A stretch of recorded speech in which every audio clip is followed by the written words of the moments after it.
Bonjour, donc je suis Kylian Bloch, je suis de la division enquête et études démographiques de l'INSEE et je vais vous parler des enquêtes de participation électorale.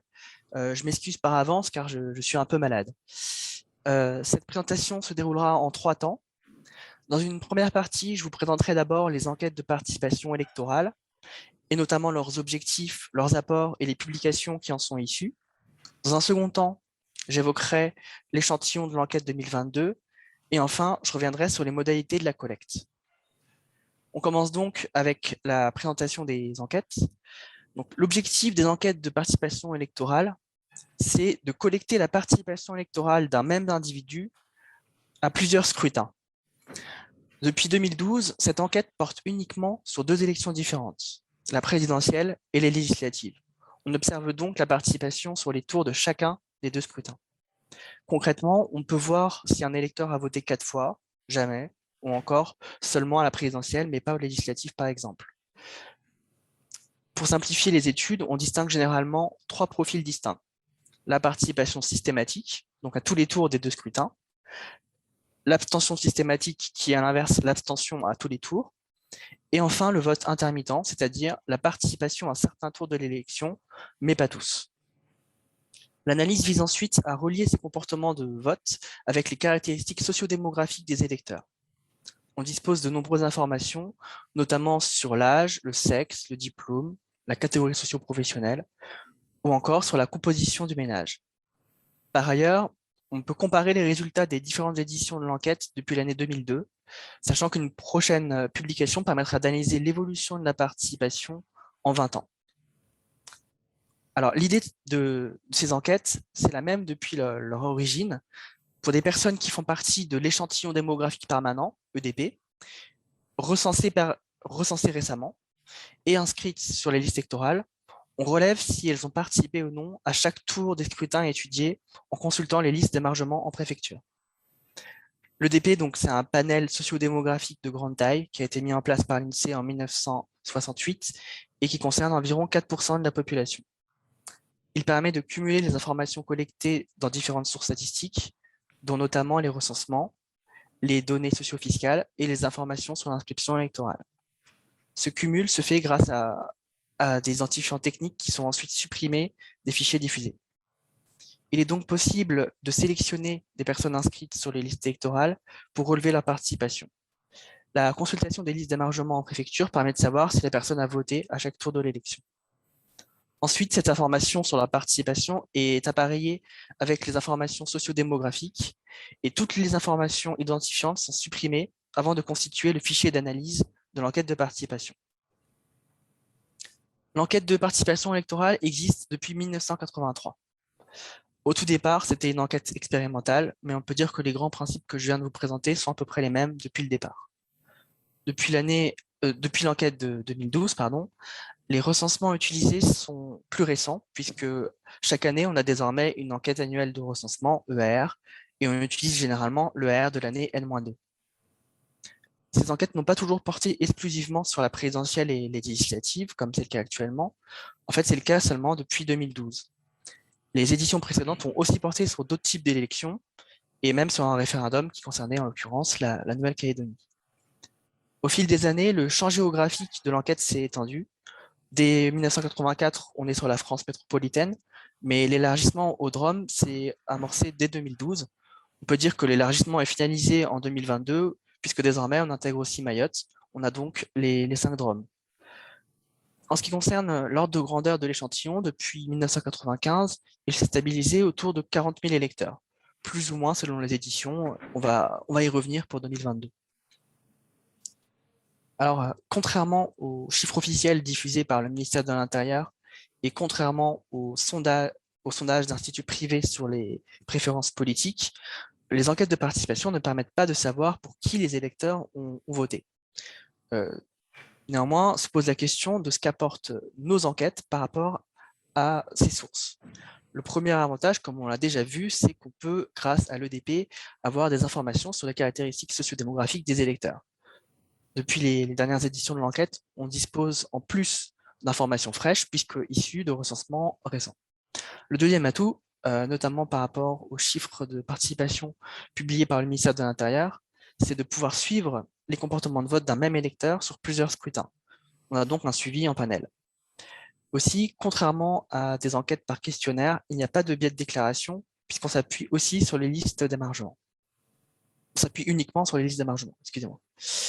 De plus, on dispose d'informations objectives sur l'inscription électorale, et depuis 2012, l'enquête intègre aussi des éléments sur les procurations. Enfin, on peut comparer les résultats d'une élection nationale à l'autre, et aussi on peut faire des exploitations régionales de l'enquête grâce à des échantillons de grande taille.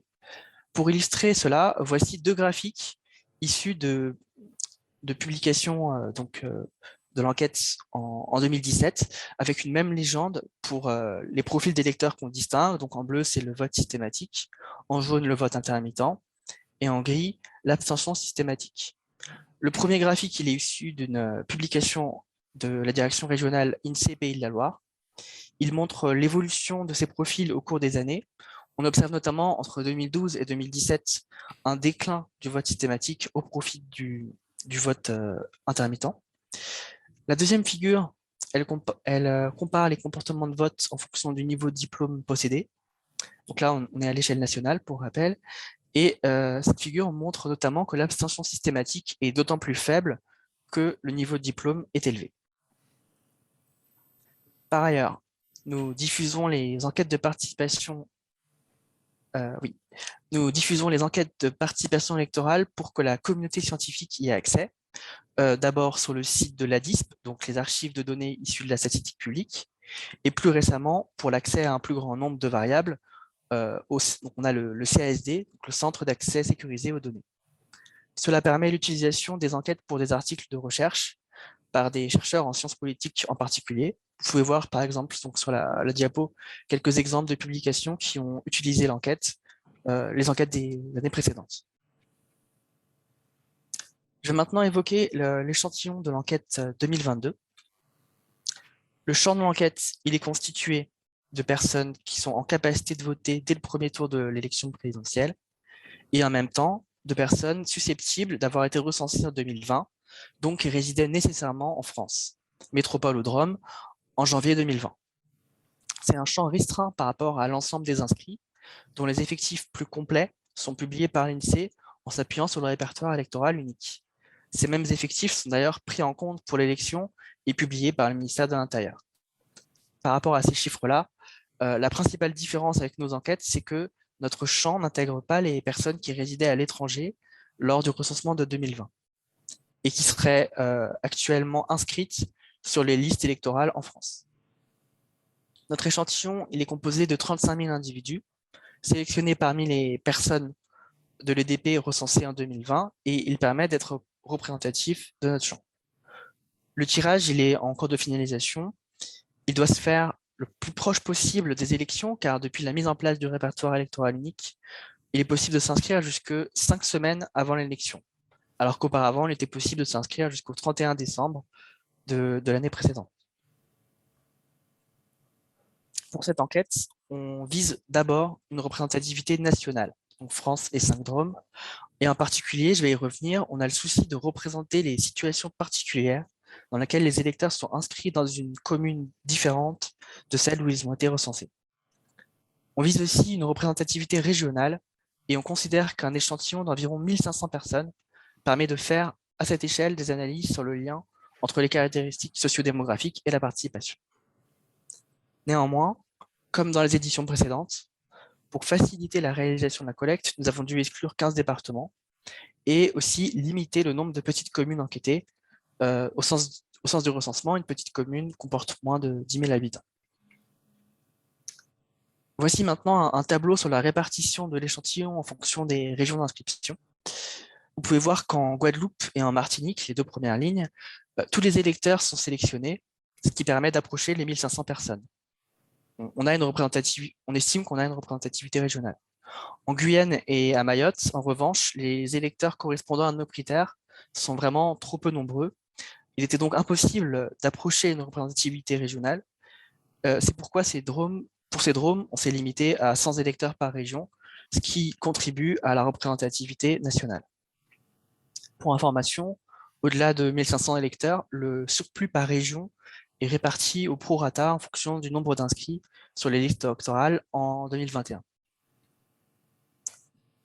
Nous effectuons un tirage d'échantillons parmi les personnes recensées. Or, il faut savoir que la probabilité d'avoir été recensé en 2020 est différente si on vit dans une grande commune, au sens du recensement, plus de 10 000 habitants, ou si on vit dans une petite commune, donc moins de 10 000 habitants. En effet, les personnes qui vivent dans une petite commune ont 20% de chances d'avoir été recensées et sont donc mieux représentées que celles vivant dans une grande commune, où seulement 8% de la population est recensée chaque année. À cela s'ajoute que, pour faciliter la collecte, celle-ci a lieu uniquement dans les communes recensées en 2020.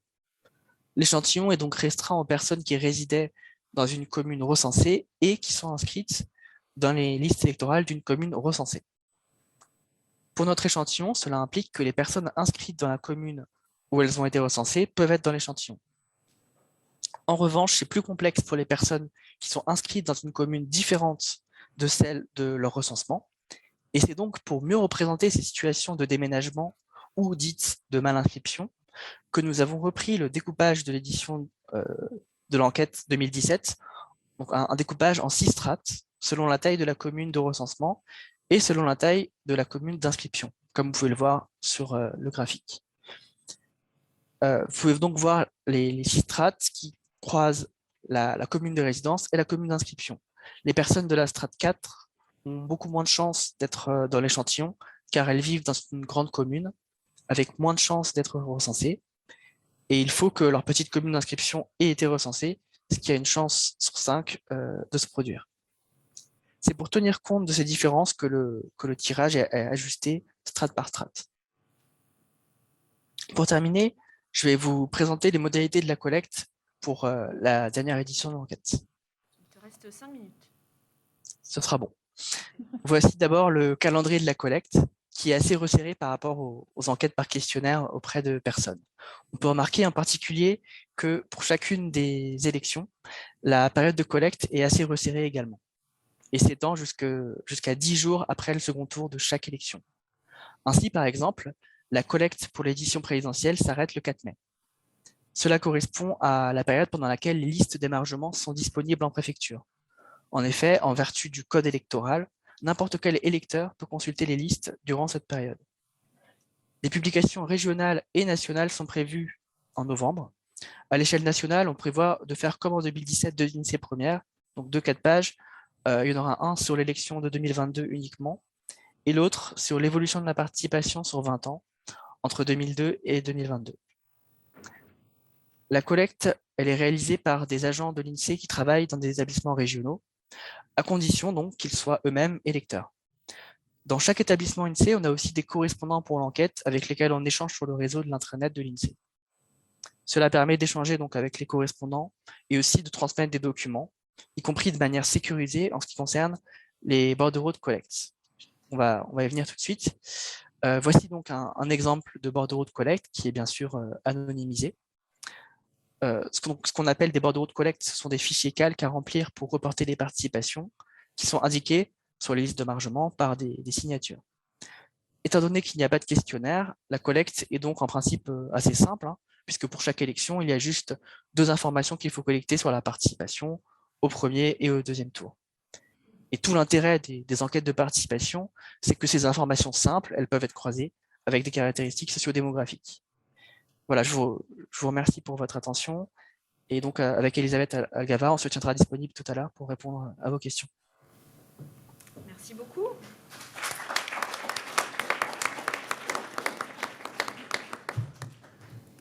Alors, je vous propose qu'on enchaîne tout de suite avec une deuxième présentation qui va être assurée par Lucille Richer-Mastin. C'est un travail réalisé avec Elisabeth Algava qui va nous présenter la nouvelle méthodologie de l'enquête famille qui aura lieu en 2025. Je te laisse la parole, Lucille. Ah oui. Donc, bonjour à tous. Donc, je suis Lucille Richer-Mastin. Donc, je suis responsable de l'enquête famille depuis début septembre. Et je vais vous présenter donc un résumé de l'article que nous avons coécrit, Elisabeth Algava et moi-même. Donc, cet article présente la nouvelle édition de l'enquête famille. Donc, l'enquête famille est la descendante d'une longue lignée. et je vous présenterai également la nouvelle méthodologie mise en place pour cette édition de l'enquête famille 2025.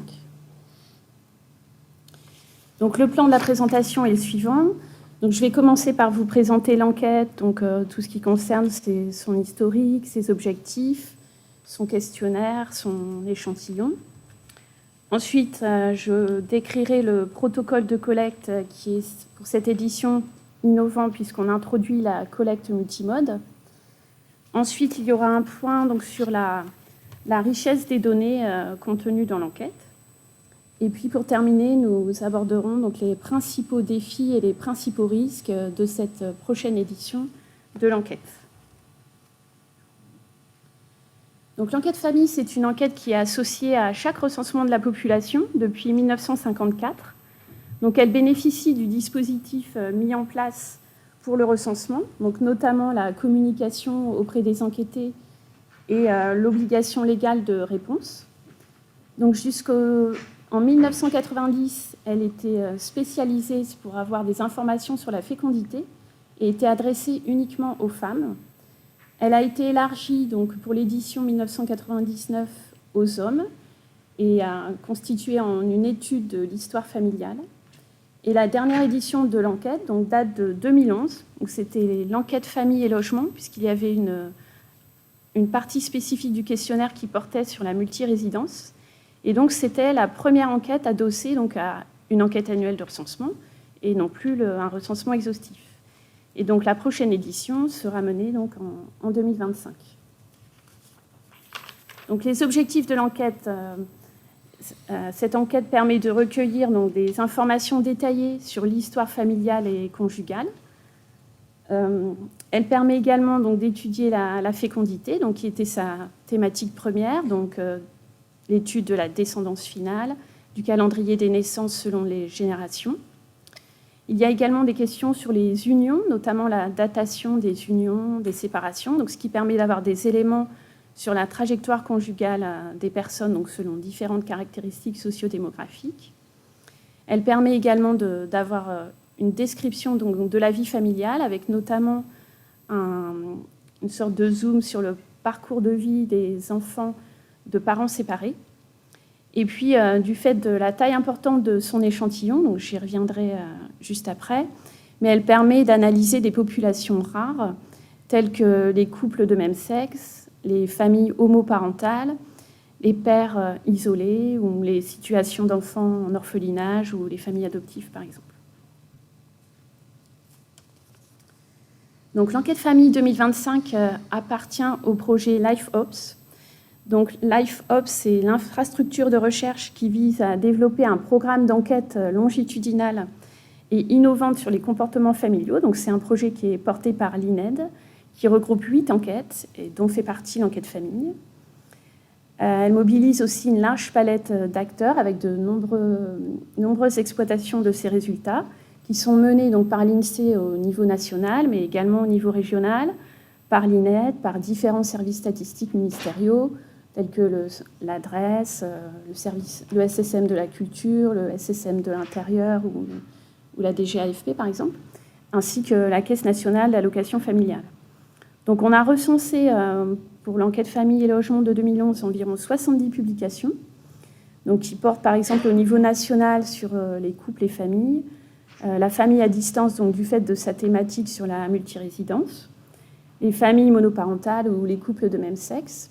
Il y a eu également de nombreuses études régionales et aussi quelques travaux méthodologiques de comparaison avec les données du recensement ou l'enquête emploi, notamment concernant la mesure de la structure familiale et la taille, les effectifs dans la taille des ménages. En fait. Donc, juste ici, pour que vous ayez un bref aperçu donc, des publications. Donc, la publication de référence publiée par l'INSEE, c'était donc l'INSEE référence couple et famille en 2015. L'INED a publié un ouvrage donc, qui s'appelle « La famille à distance », donc, notamment qui portait sur la partie sur la multirésidence. Il y a eu donc un article d'économie et statistique sur la méthodologie de l'enquête associée donc, à l'enquête annuelle de recensement de 2011. Et puis un exemple de graphique régional, enfin avec des résultats régionaux. Donc on a ici par exemple, on voit l'opposition nord-sud quant au nombre moyen de petits-enfants parmi les grands-parents, avec davantage de petits-enfants en moyenne au nord de la France par rapport au sud. Donc, concernant le questionnaire, donc c'est un questionnaire qui est relativement court, puisque c'est un 4 pages de format A4, donc de la même taille que la feuille de logement du recensement. C'est un questionnaire qui est auto-administré. Il y a également une version pour les femmes et une version pour les hommes, mais sachant que les questions sont les mêmes, ce sont juste les accords grammaticaux qui diffèrent. Et actuellement, donc, on est en train d'élaborer le questionnaire de l'enquête 2025, notamment au sein d'un comité scientifique qui réunit donc l'INED, la Caisse nationale d'allocation familiale et l'adresse. Et le thème spécifique qui est envisagé pour cette édition porte sur les solidarités familiales, donc notamment les échanges, enfin les fréquences de contact entre les personnes d'une même famille et les échanges ou l'aide reçue et l'aide apportée par exemple. Donc le champ de l'enquête est celui des ménages ordinaires. Et une des nouveautés de l'édition 2025, c'est que l'enquête va s'élargir aux 5 départements et régions d'outre-mer. Donc, concernant l'échantillon, c'est un échantillon de très grande taille pour une enquête ménage, puisqu'il concerne quasiment 400 000 individus, donc avec un objectif de 365 000 répondants. Vous avez juste un petit schéma à côté donc, qui montre que depuis 1954, l'échantillon n'était que, entre guillemets, de 50 000 personnes parce qu'il était limité aux femmes qui avaient, âgées de 45 à 54 ans, donc notamment pour mesurer la descendance finale et on considérait qu'elles étaient à la fin de leur vie féconde.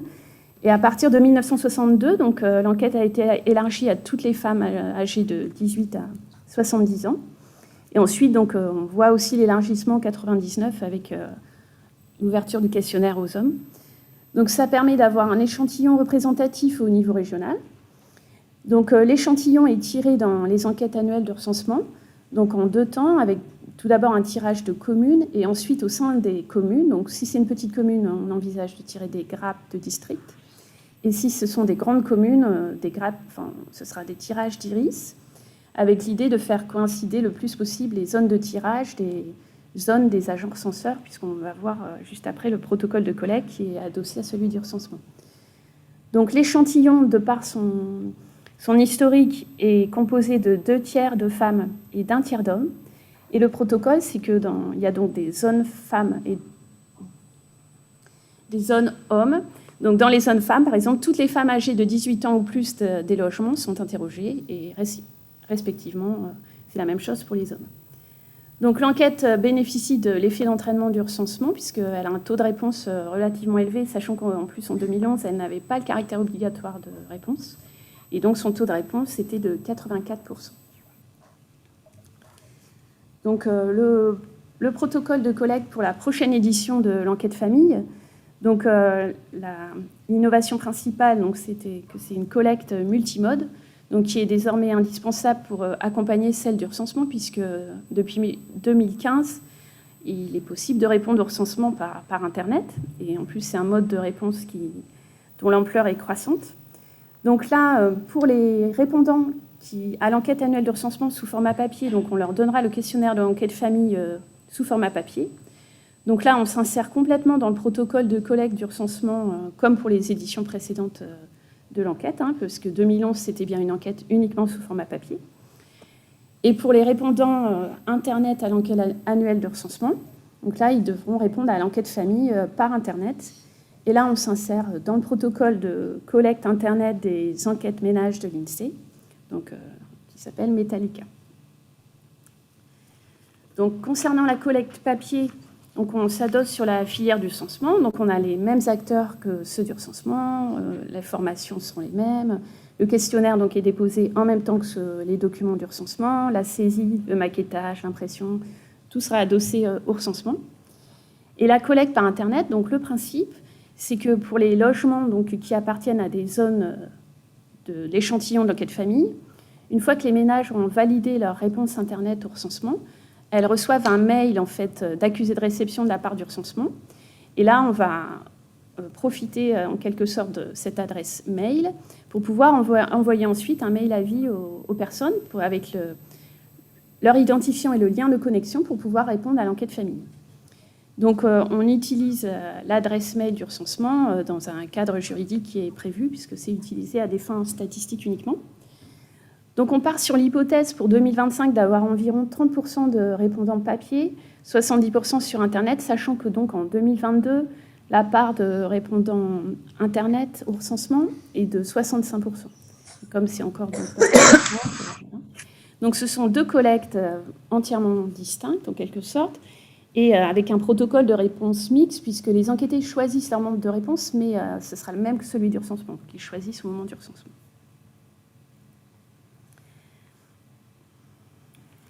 Donc si on schématise le protocole, donc l'enquête famille est au centre de deux filières. Donc en bleu, en gris, la filière de recensement, donc avec des zones de tirage enquête famille. Là, on va élaborer des conventions avec chacune des communes de l'échantillon, former les acteurs du recensement. Donc l'agent censeur remet la notice aux personnes qui doivent répondre au recensement, ou dépose la notice du recensement dans la boîte aux lettres, donc, puisque c'est le nouveau protocole de collecte de recensement, collecte séquentielle mis en place depuis 2022. Donc si c'est un logement individuel, l'agent censeur dépose la notice dans la boîte aux lettres, et si c'est un logement collectif, il la remet en main propre. Donc là, il y a une forte incitation à répondre au recensement par Internet. Donc si le ménage ne souhaite pas répondre au recensement par Internet, donc l'agent censeur va déposer dans la boîte aux lettres ou remettre le questionnaire papier du recensement, ainsi que le questionnaire de l'enquête famille. Et donc, les questionnaires de l'enquête famille seront collectés, scannés, puis saisis en parallèle de ceux du recensement. Et si on revient donc en haut du cadre gris, donc si le ménage ne répond pas au recensement par Internet, répond au recensement par Internet, donc il fournit une adresse mail qu'on va récupérer pour envoyer un mail avis pour répondre à l'enquête famille. Donc, soit le ménage répond sur le portail des enquêtes ménages Metallica, donc ce qui nous permet d'avoir les données de l'enquête famille, soit il ne répond pas, et là on va mettre en place donc, le protocole de relance qui est prévu par Metallica, donc les relances courrier, postal et email, et puis mettre en place aussi une relance téléphonique que je vous décris juste ici. Donc là aussi c'est une nouveauté de l'enquête 2025. Donc, ce sera un mode de collecte séquentiel, puisque ce sera pour les non-répondants Internet à l'enquête famille, mais qui ont répondu au recensement par Internet. Donc, ce sera sûrement sur un échantillon en fait, de non-répondants, selon certains critères à définir, parce qu'il y aura une contrainte budgétaire sur cette mise en place de collecte par téléphone. On envisage que l'enquêteur déroule complètement le questionnaire de l'enquête famille par téléphone. Sachant que là, il y a aussi le problème de récupérer, c'est une instruction qu'on est en train de mener pour récupérer le numéro de téléphone des enquêtés puisqu'ils ne le donnent pas lors de l'enquête annuelle de recensement. Donc c'est un processus innovant pour l'INSEE aussi parce que ce ne sera pas réalisé par les enquêteurs ménages de l'INSEE, ce sera un prestataire extérieur à l'INSEE. Et puis donc au niveau du protocole, donc on ajuste la stratégie de collecte pour l'échantillon qui n'a pas répondu, en portant l'effort sur un profil particulier de non-répondant et en mettant en place donc, ce mode de collecte spécifique par téléphone. Donc, pour anticiper cette collecte 2025, on a prévu donc, un calendrier de tests. Donc, le premier test, c'est un focus group qui aura lieu en octobre, donc qui aura lieu dans 2 directions régionales de l'INSEE et sera adressé à 120 enquêtés.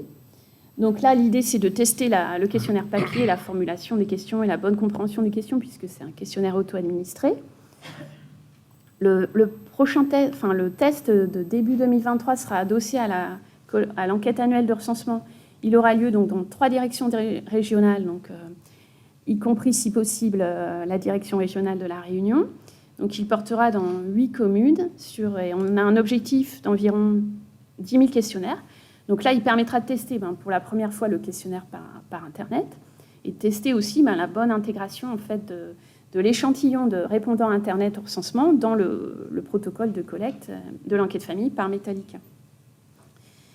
En 2024, donc, on mènera une enquête pilote, donc adossée au recensement 2024, donc qui sera une sorte de répétition générale avec ce sera une enquête de grande ampleur puisqu'elle aura lieu dans 5 directions régionales, donc auprès de 130 communes, et on envisage d'avoir 20 000 questionnaires collectés.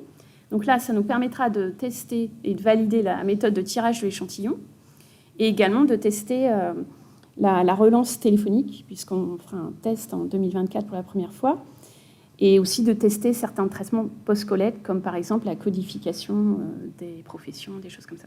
Et donc tout ça pour aboutir donc, à l'enquête 2025, qui aura l'objectif d'avoir 365 000 répondants. Donc, concernant la richesse des données de l'enquête famille, donc, il faudra donc mener les traitements statistiques post-collecte tels que l'apurement, la codification, la pondération, la documentation, donc en portant attention aux effets de mode. Donc on pourra tirer profit des différentes collectes multimodes qui auront déjà été mises en place à l'INSEE sur d'autres enquêtes. Mais donc là, le but de l'enquête, le but du travail des traitements statistiques, ce sera bien d'obtenir un fichier cohérent de données, donc quel que soit le mode de collecte. Et après la collecte, donc différents appariements sont prévus, donc avec le recensement, puisqu'on récupérera l'information complète déclarée dans la feuille de logement, tous les bulletins individuels en fait de tous les habitants du logement, donc quel que soit leur sexe. Et puis la nouveauté par rapport à la dernière édition de l'enquête famille 2011, ce sera donc les nouveautés qui ont été introduites en 2015 donc dans le bulletin individuel, donc notamment l'état conjugal de fait. Et dans la feuille de logement de 2018, il y a eu des nouveautés introduites donc, sur les liens entre habitants et la multirésidence. Et puis en réflexion du côté du recensement, donc, on pourrait également bénéficier de la PCS 2020 et de 3 questions à venir qui pourraient être intégrées dans le bulletin individuel du recensement, donc qui portent sur le lieu de naissance des parents, l'indicateur de limitation fonctionnelle GALI, et le télétravail. Ça, c'est une décision donc, qui sera prise au cours de l'année 2022. Et on va également instruire d'autres appariements, donc notamment avec les données fiscales pour éventuellement récupérer le niveau de vie donc, des personnes, avec le fichier de la CNAF donc, qui porte sur les séparations et les impayés de pension alimentaire donc, qui va être mis en place à partir de 2023. Et éventuellement, donc avec d'autres données, telles que l'état civil, par exemple, pour pouvoir, comme pour l'édition de l'enquête 99, faire un suivi de la mortalité des personnes. Donc, ces appariements seront réalisés donc, dans un cadre conforme aux réglementations en vigueur et, si possible, à partir du code statistique non signifiant. Donc, pour terminer, donc, je vais présenter donc, les principaux défis et risques donc, identifiés à ce stade. Donc, premier défi, donc, c'est de revoir toute l'organisation de la collecte et gérer les interactions entre les 2 filières, donc recensement et enquête ménage par Internet, et s'ajoute à cela la filière de relance téléphonique. Donc, la nouveauté également de mettre en place la relance téléphonique, donc, qui sera menée par un prestataire extérieur et sur un sous-échantillon de non-répondants Internet. Il faudra aussi donc, veiller à la collecte de l'enquête dans les DOM, mais bon, normalement, puisque maintenant, chaque enquête annuelle de recensement a été menée dans les DROM, donc on va pouvoir s'appuyer sur cette collecte. Et puis, bon, juste un défi informatique, c'est que comme les enquêtes ménages de l'INSEE n'ont pas du tout cette taille, là, il faut prévoir également d'absorber une charge importante de connexion simultanée sur le site de collecte de la filière Metallica. Et les principaux risques, il y a un risque informatique également de réconciliation des 2 filières, ainsi que la filière de relance téléphonique, puisque l'objectif, par exemple, sur les gestions des identifiants, au moment du passage entre les 2 filières, des choses comme ça. Donc l'idée, c'est bien de pouvoir aboutir au final à des résultats de qualité donc comparables notamment à ceux de l'enquête de 2011. Donc les risques sont également liés aux nombreux acteurs impliqués dans le projet, donc à la fois du point de vue interne à l'INSEE, tel que je vous ai décrit, mais l'enquête fait également l'objet de nombreuses attentes de partenaires extérieurs, donc Eric Linette par exemple notamment, et donc il faut veiller à tenir compte également de toutes ces attentes. Le risque, c'est également de ne pas contacter, entre guillemets, la bonne personne du ménage, dans le sens où la personne qui va répondre par Internet au recensement, ce ne sera peut-être pas forcément la femme si on est dans une zone femme de l'enquête famille, ou inversement si on est dans une zone homme. Donc il faudra veiller à ce que l'information, si la femme reçoit un mail, il faudra, pour se connecter à l'enquête famille, mais qu'on est dans une zone homme, il faudra veiller à ce qu'elle transmette bien le mail à l'homme du ménage ou aux hommes du ménage. Et donc le risque majeur en fait sur lequel je termine, donc c'est on n'a pas vraiment d'idée pour l'instant du taux de réponse de l'enquête, enfin, notamment par la collecte Internet. Et donc on envisage une baisse du taux de réponse, donc du fait de la déconnexion de la collecte du recensement, puisqu'il y a un petit délai aussi de quelques jours entre le passage entre les deux filières. Mais bon, on va pouvoir anticiper ce taux de réponse grâce aux tests de grande ampleur qui seront menés et essayer donc de veiller à limiter cette baisse au maximum. Voilà, donc je vous remercie de votre attention et si vous voulez plus d'informations, n'hésitez pas à lire l'article qui est en ligne sur le site des GMS. Merci.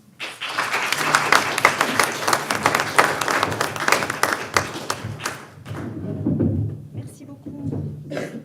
Alors on enchaîne avec une présentation d'Yves Fradier, Nicolas Sauger étant parmi nous à distance, sur le panel probabiliste Public Voice.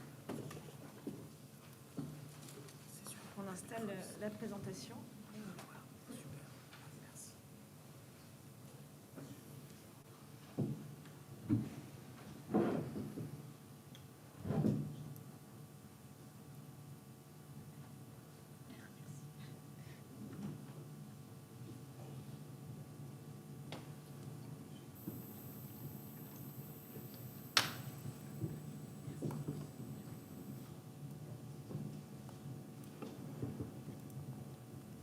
C'est bon? Ça bouge? Bonjour à tous. Donc, je suis Yves Fradier, je travaille pour Kantar Public et je vais vous parler aujourd'hui de Public Voice, qui est le panel probabiliste qu'on a lancé fin 2021 et qui est maintenant opérationnel. Donc, je salue mon co-auteur à distance, Nicolas Sauger. J'ai vu qu'il était connecté tout à l'heure. Nicolas Sauger du CDSP de Sciences Po, qui est notre conseiller scientifique sur Public Voice. Donc, je vais vous parler des grands principes de Public Voice. Je vais vous expliquer pourquoi on a décidé de lancer un panel probabiliste. Je vais vous expliquer comment on l'a fait. Et je vais vous présenter également quelques premiers résultats en comparant ce qu'on trouve avec Public Voice vis-à-vis d'autres enquêtes de référence. Donc, les grands principes du panel Public Voice sont les suivants. C'est un outil d'enquête par panel à échantillon aléatoire. Ça, c'est extrêmement important. C'est un outil qui est uniquement dédié à la statistique publique et à la recherche. On le lance dans 19 pays d'Europe. Donc là, je vais vous parler de la France, mais il est disponible aujourd'hui dans 19 pays européens. Et on s'est associé à Sciences Po, je l'ai dit, avec Nicolas Sauger en France pour garantir les bonnes pratiques de construction et de maintien du panel, ce que nous apporte en particulier l'expérience du CDSP, c'est le recul de 10 ans d'expérience sur le panel Ellipse. Voilà, je retourne en arrière, merci. Pourquoi on a décidé de lancer un panel probabiliste? Alors, il faut déjà quand même préciser avant que c'est un investissement qui est considérable. Moi, je vois les chiffres pour la France, mais alors j'imagine au niveau de 19 pays, c'est vraiment énorme. Alors, pourquoi on fait ça? Parce qu'on a tiré plusieurs constats. Le premier constat, c'est que globalement, sur l'ensemble des enquêtes de la statistique publique, on constate une baisse des taux de réponse et cette baisse des taux de réponse, elle n'est pas uniforme, elle est en particulier forte sur les deux catégories que sont les plus jeunes et les PCS-. Il manque un moins après PCS, une petite coquille que je n'ai pas corrigée.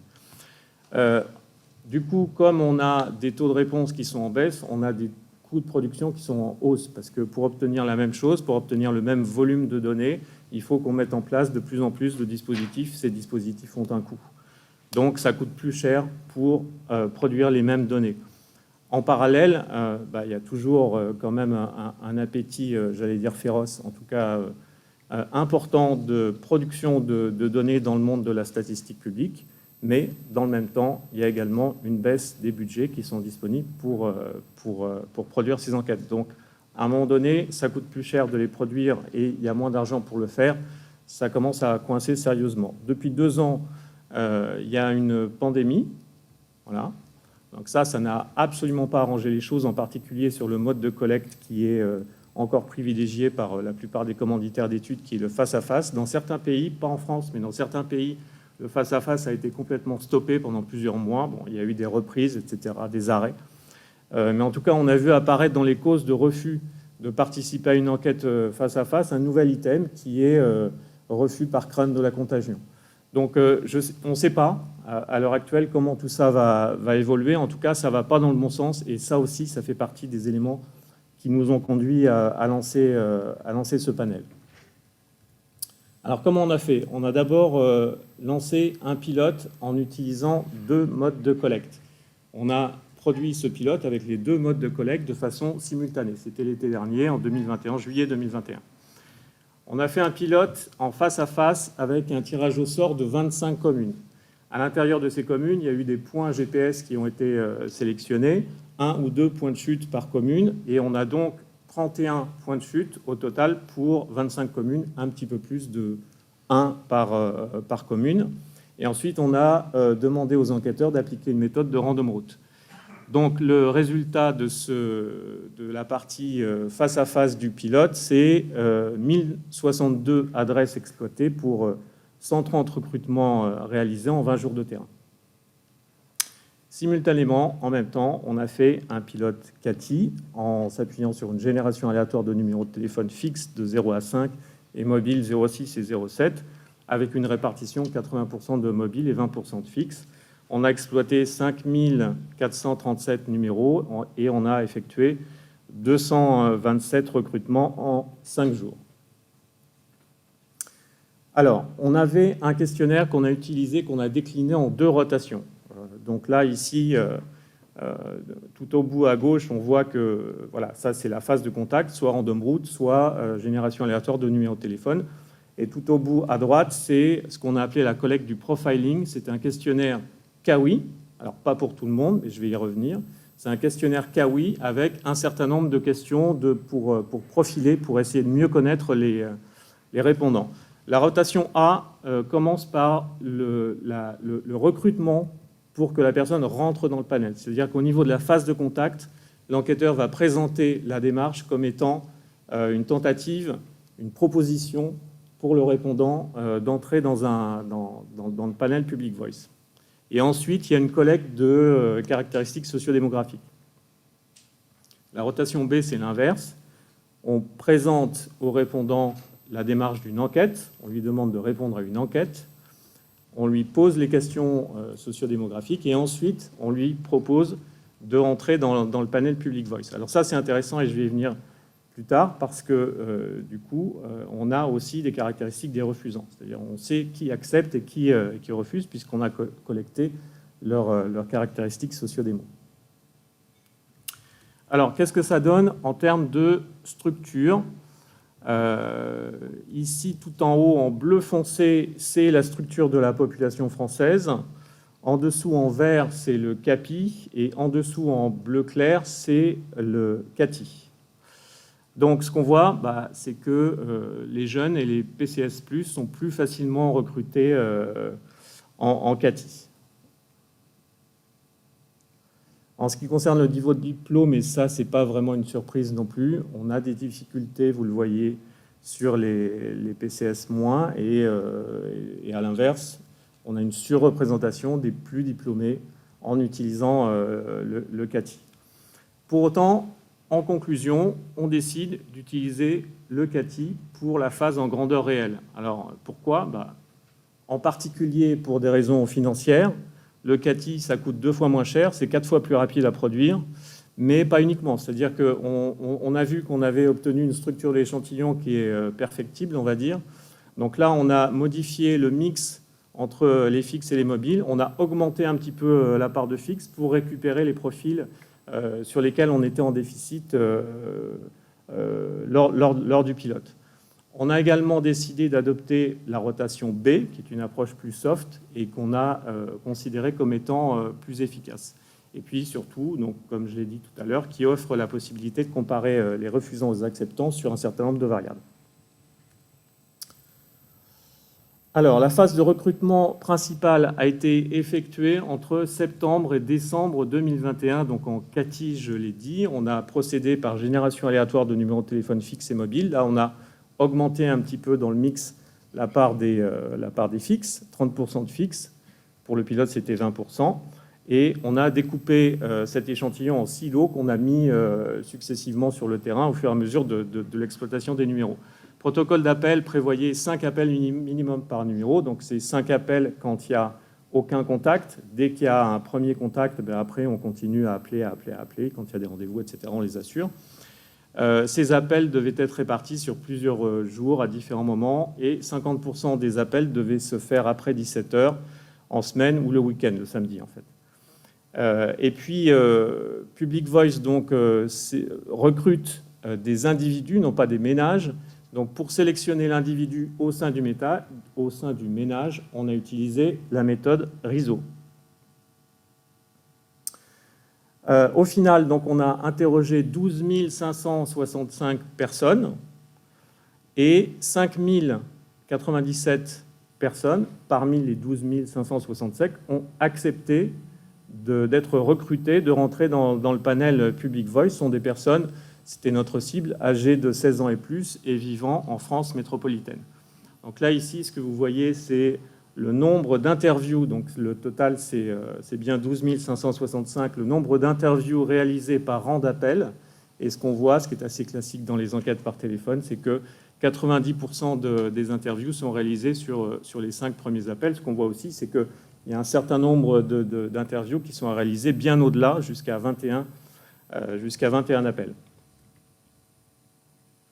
Alors, ce que je disais tout à l'heure, c'est qu'on a pu comparer la structure des acceptants et des refusants. Donc, c'est toujours la même chose par rapport au slide précédent. Tout en haut, en bleu foncé, c'est la structure de la population. En dessous, en bleu plus clair, c'est les personnes qui sont recrutées. Et en vert, c'est les personnes qui ont refusé d'entrer dans le panel. Donc, on va dire que sur la répartition homme-femme, c'est à peu près la même chose. Là où on commence à avoir des différences, c'est en termes d'âge et de PCS. Donc là, la conclusion, elle est assez évidente. C'est-à-dire qu'il y a des gens qui sont très joignables. Ces personnes qui sont très joignables, c'est les personnes qui sont âgées de 65 ans et plus, qui sont inactifs, ce qui est assez logique. Mais pour autant, ce n'est pas eux qui rentrent le plus facilement dans le panel. C'est-à-dire qu'on voit qu'il y a une forte proportion de personnes âgées de 65 ans et plus ou bien de personnes inactives qui refusent d'entrer dans le panel. Bon, on a pu corriger un petit peu ce que j'ai dit tout à l'heure en augmentant la part des numéros de téléphone fixe. On avait une propension supérieure des personnes très diplômées à rentrer dans le panel.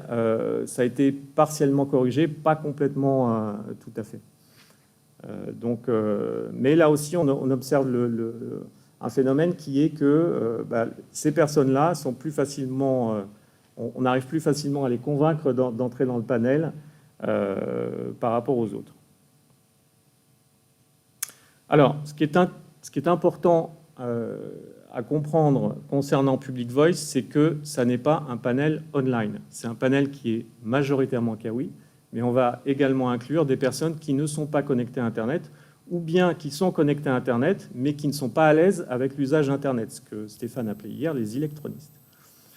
Donc, je vous ai mis ici, à gauche de la slide,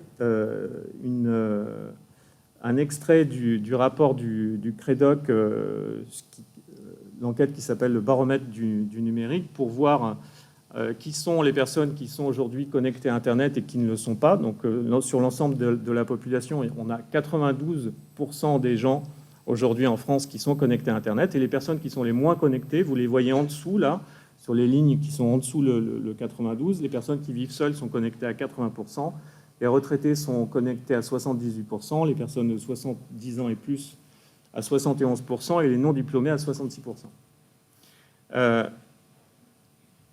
Ça n'est pas le fait d'être connecté ou pas n'est pas un critère pour entrer dans Public Voice. C'est-à-dire que les personnes qui ne sont pas connectées à Internet, on les recrute comme les autres. C'est-à-dire que à un moment donné du questionnaire, on va leur demander quel est leur mode de collecte préféré. Donc ça n'est pas non plus le fait d'être connecté ou pas, d'avoir une connexion Internet ou pas, qui fait que ces personnes-là vont être déversées dans l'échantillon CATI d'une enquête Public Voice. C'est le fait de préférer être interrogé CATI. Ce qui fait qu'on va avoir dans l'échantillon CATI de chaque enquête Public Voice une partie qui va évidemment ne pas avoir d'accès à Internet du tout, mais également une autre partie qui va avoir accès à Internet, mais qui ne va pas l'utiliser ou très peu, en tout cas qui va être pas suffisamment à l'aise pour dire qu'elle va répondre qu'à oui. Donc j'ai parlé tout à l'heure de ce questionnaire de profiling, c'est-à-dire qu'à la fin du questionnaire de recrutement, on avait un questionnaire de profiling pour essayer de mieux connaître sur plein de variables que je n'ai plus en tête, mais qui seront disponibles dans le bilan méthodologique qui est presque fini. Ce que j'ai voulu vous présenter ici, c'est la comparaison entre ce qu'on trouve dans les données de profiling collectées lors du recrutement de Public Voice, donc collectées là aussi majoritairement online, mais pour les personnes qui n'ont pas de connexion Internet, ça a été fait par téléphone, et certaines enquêtes de référence. Donc, j'ai voulu présenter 3 résultats, un résultat en termes d'équipement, un résultat en termes de consommation et un résultat en termes d'opinion. Donc, l'équipement, vous le voyez ici, c'est l'équipement en ordinateur. C'est la même enquête du CREDOC dont je parlais tout à l'heure, le baromètre du numérique. Donc là, on voit qu'entre l'enquête du CREDOC qui se fait par téléphone et ce qu'on trouve avec le profiling de Public Voice, on est en ligne. En ce qui concerne la consommation de tabac, bon, la consommation, c'est la consommation d'un produit qui n'est pas neutre sur la santé. Là, ici, on l'a comparé avec ce que nous indique le baromètre santé de Santé publique France, qui est fait également en aléatoire par téléphone. Cela, c'était l'édition 2020, donc on trouve également la même chose. Et puis, je vais finir par cette échelle d'appartenance gauche-droite. Donc là, on a produit en même temps que le recrutement de Public Voice une grande enquête de référence dont je ne peux pas dire le nom, en face à face, en aléatoire. Les dates de terrain étaient identiques, c'était entre septembre et décembre 2021. Là, ici, ce que vous voyez en vert, c'est le résultat du face à face, et ce que vous voyez en bleu, c'est le résultat de Public Voice, et c'est donc une échelle d'appartenance gauche-droite qui va de l'extrême gauche, 0, à l'extrême droite, 10.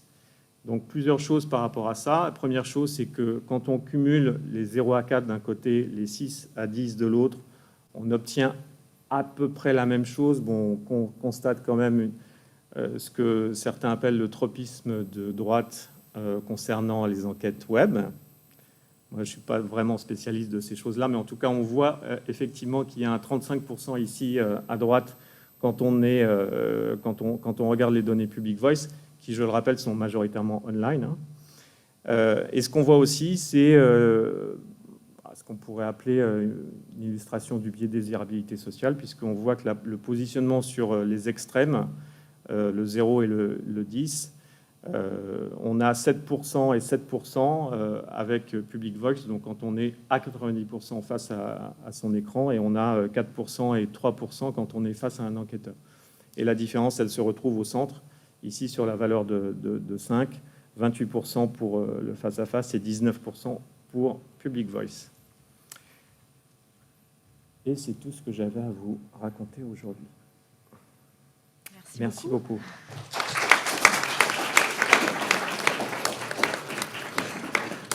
Alors du coup, on a du temps pour des questions sur ces 3 premières interventions.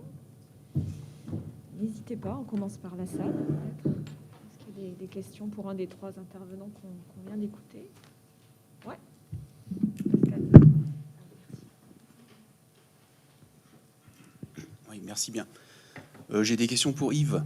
Alors, j'en ai 3, ça fait peut-être beaucoup, mais elles vont être rapides à poser. La première, je voulais savoir s'il y avait une sorte de récompense pour participer au panel, un incentive, quelque chose comme ça.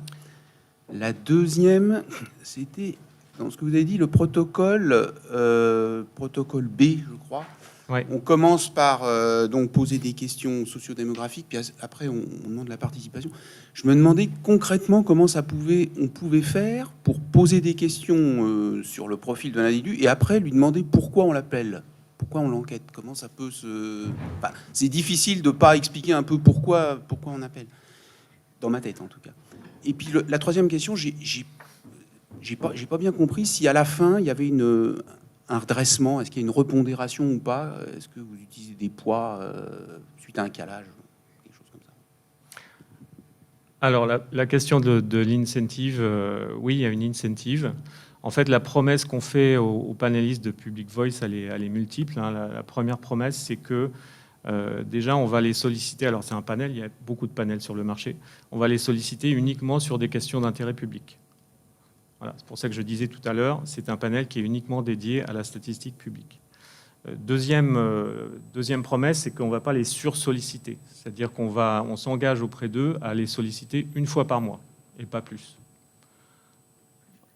Plein d'autres panels sur le marché qui sollicitent leurs panélistes plusieurs fois par semaine.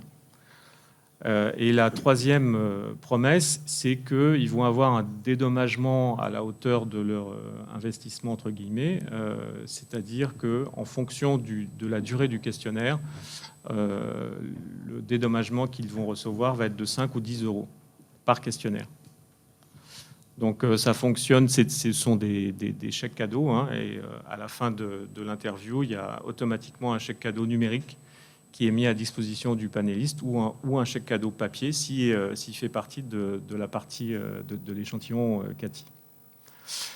Alors, la deuxième question, c'était comment on fait pour ne pas tout dire en fait sur cette rotation B qu'on a finalement décidé d'utiliser. Ben, en fait, alors, effectivement, on est rentré par le prétexte de proposer de répondre à une enquête. Donc, on appelle des gens qui, par définition, ne nous connaissent pas et auprès de qui on n'a pas pu annoncer l'enquête parce qu'on ne sait pas qui ils sont, on a juste un numéro de téléphone à disposition, donc on les appelle, on leur propose de répondre à une enquête. Et puis il y a ceux qui acceptent, ceux qui refusent, ce que j'ai présenté tout à l'heure.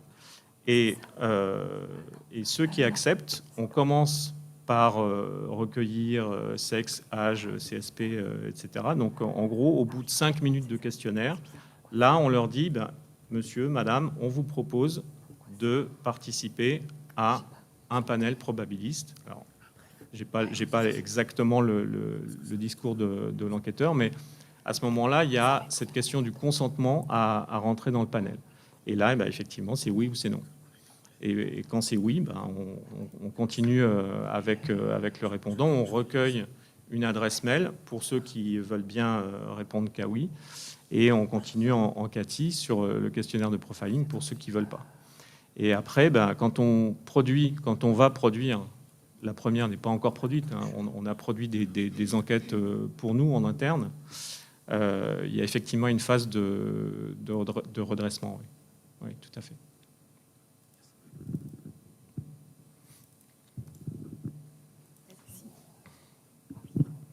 Alors moi j'ai une question pour Yves aussi. Tu parlais de l'utilisation de la méthode Rizzo pour sélectionner un individu. Ça c'est uniquement pour les appels sur téléphone fixe ou également sur mobile? Non, sur mobile on s'assure juste que la personne qui répond est bien le possesseur du téléphone mobile qu'on appelle, ce qui est le cas dans 99% des cas. Merci. Une question tout au bout derrière. Merci. Une question derrière. Merci.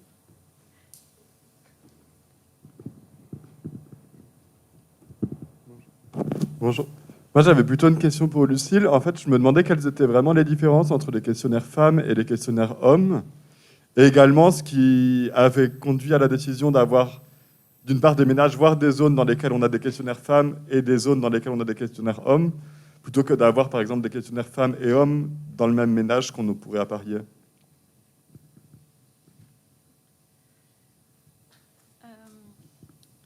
Au niveau du questionnaire, en fait, vous m'entendez ? Ok. Donc les questionnaires sont strictement identiques entre le questionnaire femme et le questionnaire homme, hormis les accords grammaticaux en fait, mais il n'y a pas du tout de questions supplémentaires. Et pour les zones de tirage, bon, c'est un peu, ça vient un peu du passé. Enfin, donc, comme au départ, c'était juste une enquête femme. Là, il y a des zones hommes qui ont été ajoutées en 99, et donc on part sur la même répartition, d'avoir 2 tiers des zones femmes et 1 tiers des zones hommes, pour au final pouvoir avoir un échantillon représentatif pour les 2 parties. Sachant que au niveau si on interrogeait dans un même ménage et l'homme et la femme, il y aurait une partie du questionnaire qui aurait des réponses identiques de la part de l'homme et de la femme, par exemple sur leur union ou sur les enfants qu'ils ont en commun. Donc ça permet également ça évite également cette problématique. Tu veux ajouter ? Oui, je peux juste ajouter, je ne sais pas si on m'entend, oui. Que ça simplifie la collecte. C'est aussi l'objectif, c'est que les enquêteurs ils partent avec les questionnaires. Soit ils sont dans une zone où on n'enquête que les femmes, soit ils sont dans une zone où on n'enquête que les hommes. Donc ils ne se posent pas de questions avec leur paquet de questionnaires, quoi. Voilà, c'était une grosse raison, je pense, en tout cas dans l'édition de 2011, parce que vraiment ça limite, parce que sinon il faut commencer à faire des calculs de répartition, etc., quoi. Voilà.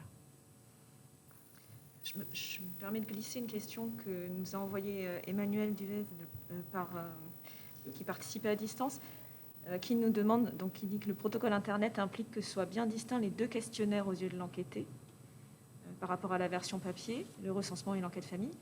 Le questionnaire famille n'est donc pas obligatoire, ou bien, enfin, il va y avoir les 2 papiers du coup dans les familles. Comment ça va ? Est-ce que l'enquête va être obligatoire ? Donc, on se demande si on va demander l'obligation ou pas.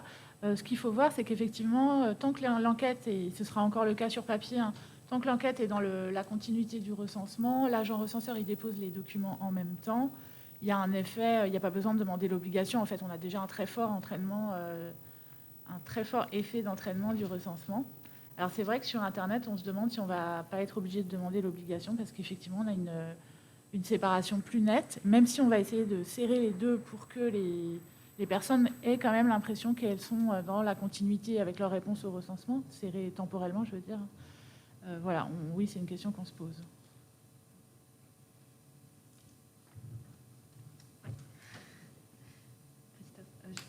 On n'est pas très nombreux, je peux la poser en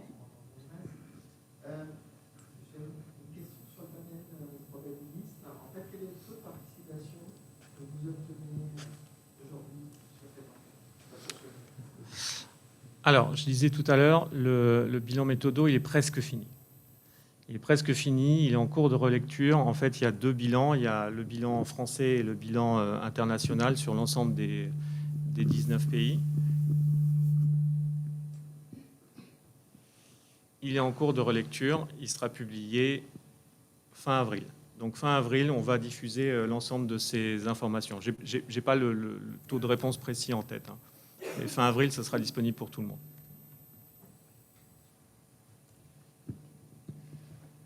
Moi, j'avais peut-être une question pour la présentation de Kylian. Si je prends la parole à personne. Par rapport au travail qui va être fait en direction régionale pour aller dans chacun dans les préfectures pour relever les participations, ça mobilise combien de gens? C'est une opération importante, j'imagine. Alors, Ouais,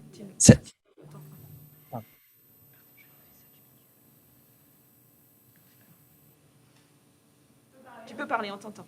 ok, oui, alors cette opération, donc ces enquêtes sur la participation électorale, elle mobilise l'ensemble donc les 27 établissements régionaux de l'INSEE, et généralement on a au minimum un binôme d'agents pour faire la collecte, mais pour certains établissements on peut avoir même plusieurs binômes. Tout dépend en fait des régions. Je n'ai pas trop d'ordre de grandeur à vous donner. Je ne sais pas si Elisabeth voudrait compléter.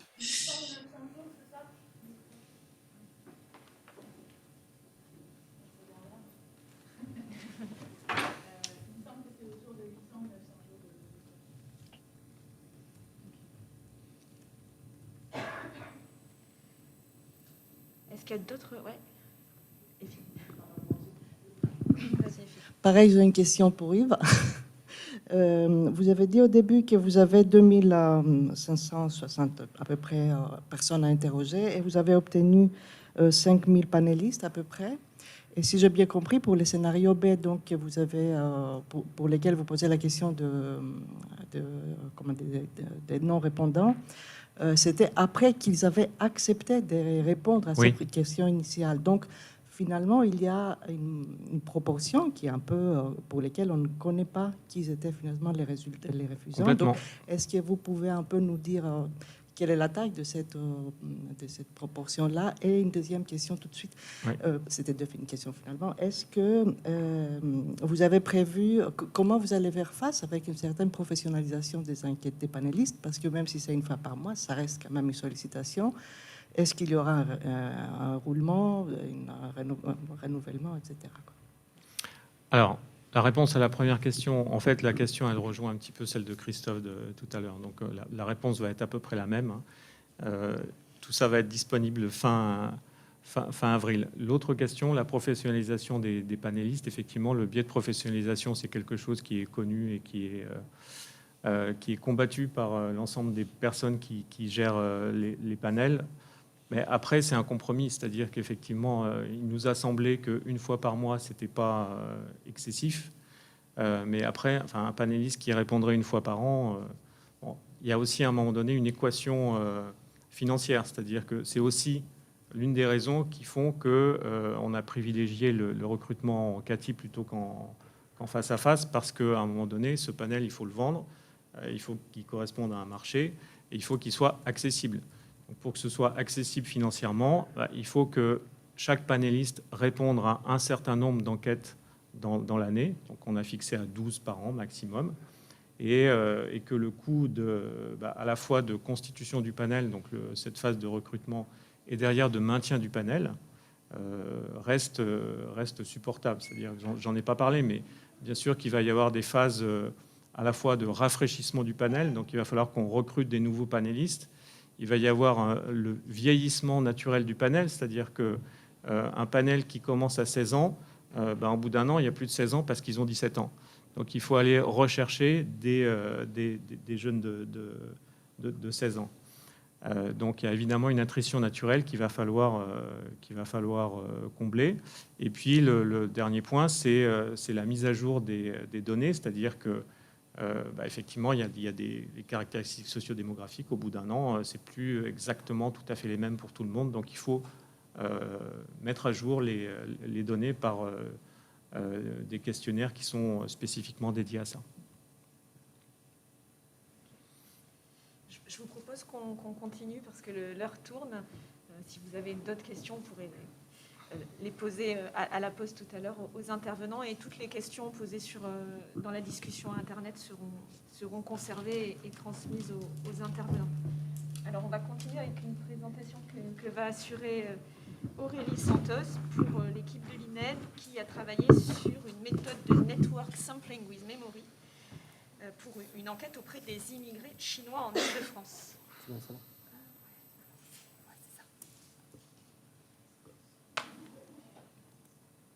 Le diaporama.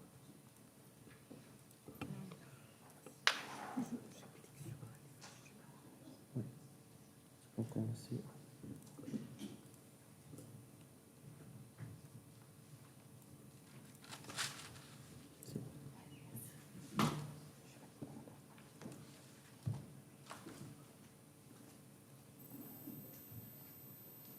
Bonjour.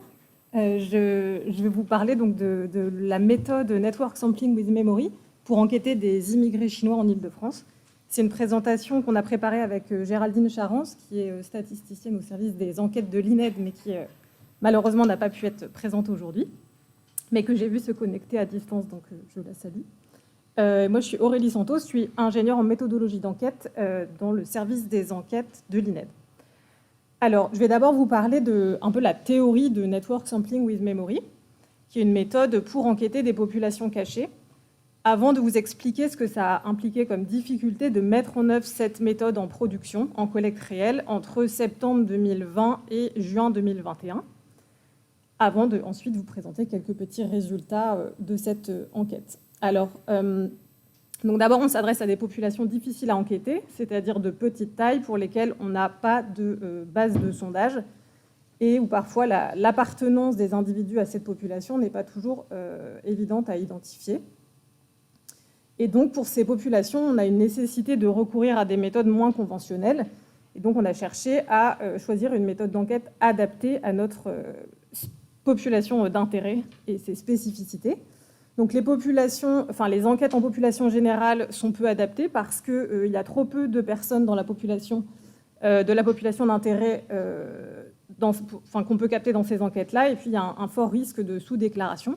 Donc, quelques exemples pour les immigrés chinois en Île-de-France. On est vraiment dans ce cas de figure, puisque, par exemple, dans l'enquête Trajectoire et Origine, volume 1, en 2008, on n'a que 69 répondants nés en Chine ou à Hong Kong. On sait aussi que le recensement ou le DP comporte peu d'informations pour caractériser finement ces populations immigrées. Et dans ces sources, on a aussi une suspicion forte de défaut de couverture, notamment pour les migrants en situation irrégulière, par exemple. C'est pourquoi on s'est tourné vers des méthodes d'enquête en réseau. Donc, ces méthodes permettent de mettre à contribution les répondants pour en recruter de nouveaux. Et pourquoi on a recours à ce type de méthode? C'est parce qu'on n'a pas besoin de base de sondage pour les mettre en œuvre, parce que les répondants sont réputés plus susceptibles de participer et de répondre avec honnêteté lorsqu'ils sont invités à participer par leur pairs, plutôt que lorsqu'ils sont sélectionnés par hasard, si par chance on arrive à tomber sur eux. Et parce qu'on a aussi une volonté pour ces populations, une fois qu'on les a atteintes, à comprendre la structure et l'organisation de ces populations. C'est pourquoi les méthodes par réseau semblent tout indiquer dans ce cas de figure. Mais malheureusement, ces méthodes conduisent à des estimations biaisées. Cependant, la probabilité d'être échantillonné peut être estimée par le nombre de liens de chaque répondant avec les autres membres de la population sous certaines hypothèses très fortes, qui sont que la population doit être formée d'un seul réseau, donc tous les individus finissent par être connectés dans cette population. Ensuite, que les individus ont des liens réciproques, c'est-à-dire que si A cite B, on s'attend à ce que B cite en retour son ami A qui l'a lui-même cité. Et on suppose que les individus recrutent aléatoirement parmi leurs connaissances. Alors, même avec ces précautions, et si on arrivait à atteindre ces hypothèses, il se trouve que ces échantillons, donc respondent-driven sampling, on observe des variances d'échantillonnage assez fortes qui dépendent donc de la taille d'échantillon, mais aussi de la structure du réseau collecté. Et donc, on sait qu'il y a des effets de cluster, c'est-à-dire que les réseaux respondent-driven sampling ont tendance à rester coincés dans des clusters, et sans qu'on puisse le voir nécessairement à la fin. Et donc, l'innovation de Network Sampling with Memory, c'est supposément d'améliorer l'échantillonnage à partir d'un réseau en recueillant des données sur ce même réseau et au fur et à mesure de l'enquête, essayer d'atteindre la liste des personnes désignées qui est censée ressembler à la liste complète des membres de la population. Et ensuite, on utilise cette liste des membres de la population comme une base de sondage dans laquelle on échantillonne aléatoirement. Donc en fait, c'est un réseau plus un échantillonnage. Alors d'où nous vient cette méthode? On l'a importée donc des États-Unis, de l'université de Duke, qui est une équipe de recherche qui est partenaire de l'INED. Donc c'est comme ça qu'on a mis en place donc une ANR pour financer cette enquête et pour expérimenter cette méthode en France. Et donc comment ça marche? Donc c'est eux qui l'ont conçue. Alors le point de départ, c'est de trouver des graines. Ça veut dire des personnes qui vont démarrer le réseau. Et pour ça, il faut une enquête exploratoire de assez long terme et assez poussée pour identifier avec des entretiens qualitatifs des personnes qui seraient volontaires pour participer, qui ont un réseau suffisamment étendu et qui ont des profils sociodémographiques diversifiés. Notamment pour nous, il nous fallait des régions de Chine différentes, des personnes qui viennent de différentes régions, qui sont arrivées à des époques migratoires différentes, qui sont de PCS différentes, de sexes différents, et qui résident dans des communes d'Île-de-France différentes. On voulait une couverture de l'Île-de-France assez conséquente. Ensuite, ces personnes graines, on leur administre un questionnaire et un roster. Donc le roster, je vais souvent utiliser ce terme, c'est une grille de contact dans lesquelles les individus peuvent citer jusqu'à 6 personnes qu'ils connaissent dans leur réseau de personnes nées en Chine résidant en Île-de-France. Ensuite, donc pour chaque enquêté, on lui remet une incitation financière pour le questionnaire et une autre incitation financière pour le roster. Ensuite, un algorithme, donc NSM, échantillonne une liste d'individus au sein de ce réseau dévoilé. Donc tous les rosters des enquêtés sont compilés dans un gros roster général et ensuite on échantillonne les futurs enquêtés dans ce roster général. Et les enquêteurs et enquêtrices doivent enquêter uniquement ces individus échantillonnés. Chaque semaine, le tirage est reconduit sur la base de sondage constituée de tous ces rosters collectés et compilés. Et le tirage au sein du réseau dévoilé permet en théorie de lisser les biais habituellement reprochés aux méthodes de collecte de type RDS que j'expliquais tout à l'heure. Alors, pour entrer un peu plus dans le détail de l'algorithme, il fonctionne principalement sur 2 modes. Donc le search mode, qui est un mode exploratoire, et un mode even sampling, qui est un mode d'équilibrage du tirage. Donc je vais vous les présenter les uns à la suite des autres. Le search mode sert à explorer le réseau. Donc il sert à diriger l'enquête vers des parties du réseau encore inexplorées. Comment ça fonctionne ? On calcule la probabilité de chaque individu du réseau d'être un nœud pont. Un nœud pont, c'est, comme son nom l'indique, un nœud, donc un individu, qui est censé faire un pont entre des branches du réseau. Pour les trouver, on fait un calcul pour chaque individu qui est basé sur la proportion de personnes citées une seule fois parmi ses amis. Ensuite, on sélectionne un individu parmi les 5 qui sont les plus susceptibles d'être des nœuds ponts à chaque tirage. Et enfin, on tire aléatoirement un de ses amis, cité une seule fois et non enquêté. Donc en fait, c'est un tirage à plusieurs degrés. On prend tout le réseau, on cherche les 5 nœuds ponts, on en choisit un et on choisit quelqu'un parmi ses amis. Donc voilà, et on répète ça pour chaque tirage. Ensuite, au fil de la collecte, on examine certains critères, certains indicateurs, pour savoir si on a suffisamment exploré le réseau ou pas, et si on peut changer de mode ou pas.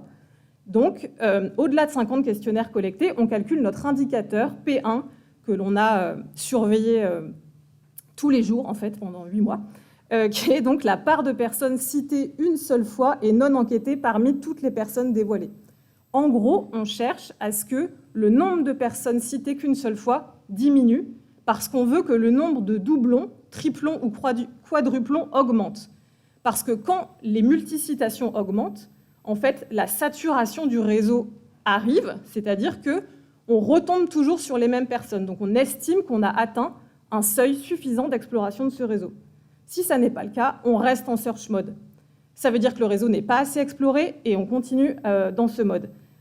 S'il est suffisamment exploré et si, L c'est la taille du réseau, si le réseau est stable ou supérieur à 200, si c'est le cas, on passe en mode even sampling, qui est le mode tant attendu, qui veut dire qu'on a atteint une taille suffisante pour considérer notre base comme une base de sondage, et ensuite on fait un even sampling, qui est en fait une sorte de tirage aléatoire simple, mais un tout petit peu pondéré, c'est-à-dire qu'on garde que les 100 personnes qui ont été le moins exposées jusqu'alors. C'est-à-dire que pour chaque individu, on a un cumulative sampling rate, donc on sait depuis le début combien de fois chaque personne a été exposée. Donc voilà, ça c'est l'even sampling. Donc spoiler alert, nous ne sommes jamais entrés dans ce mode. Et là, c'est un mode un peu à part qui n'est jamais trop atteint. En gros, c'est un naive list, c'est juste un aléatoire simple. Mais je ne vais pas entrer dans le détail. Voilà, maintenant, je vais passer à la partie après cette magnifique et très séduisante théorie pour améliorer les enquêtes en réseau, comment ça se passe sur le terrain. Alors, il se trouve que c'est une méthode expérimentale qui a peu été mise en œuvre. Elle a été testée aux États-Unis dans la région de l'université de Duke en Caroline du Nord, sur une population très différente qui était des gens diplômés de cette région. Et donc voilà, arrivé à Paris, on a essayé de mettre en œuvre ce protocole, sachant qu'on n'avait aucun guide pratique de mise en œuvre. Donc avec mes collègues du pôle Stat, qui sont en partie dans cette salle et à distance, on a été confrontés, en fait, en même temps qu'on lance la collecte, à comment réaliser les tirages, c'est-à-dire comment les calibrer, à quelle fréquence les réaliser, de quelle taille, comment les répartir entre nos enquêteurs. Et en fait, ce qui a été très difficile, c'est d'allier le rythme de collecte et d'avancée dans le réseau au rythme des tirages. Donc, je vous passe les détails de toutes nos expérimentations. On a fini par décider de faire un tirage par semaine, à jour fixe le mardi, de faire des échantillonnages d'une taille ne dépassant jamais la moitié du nombre de nouvelles personnes dévoilées dans le réseau chaque semaine, pour ne pas trop, en fait, parce que sinon ça revient à un RDS, si on enquête tout le monde, on cherche à enquêter tout le monde, et donc il n'y a pas de tirage, donc ça n'a aucun intérêt. Et comment le répartir entre enquêteurs? Alors, on a décidé de respecter strictement la filiation, c'est-à-dire que si un enquêteur a ramené un roster de 6 personnes dans lequel 4 personnes ont été tirées, alors ces 4 personnes vont revenir à cet enquêteur. Ce qui pose un souci, c'est que du coup, il y a des enquêteurs qui n'ont pas d'échantillonné, puisque si leurs rosters ne sont pas tirés au sort, alors en retour, leur liste d'attente de personnes à enquêter ne va pas augmenter. Donc ça a été en gros le plus gros défi de gestion de collecte qu'on a eu à gérer.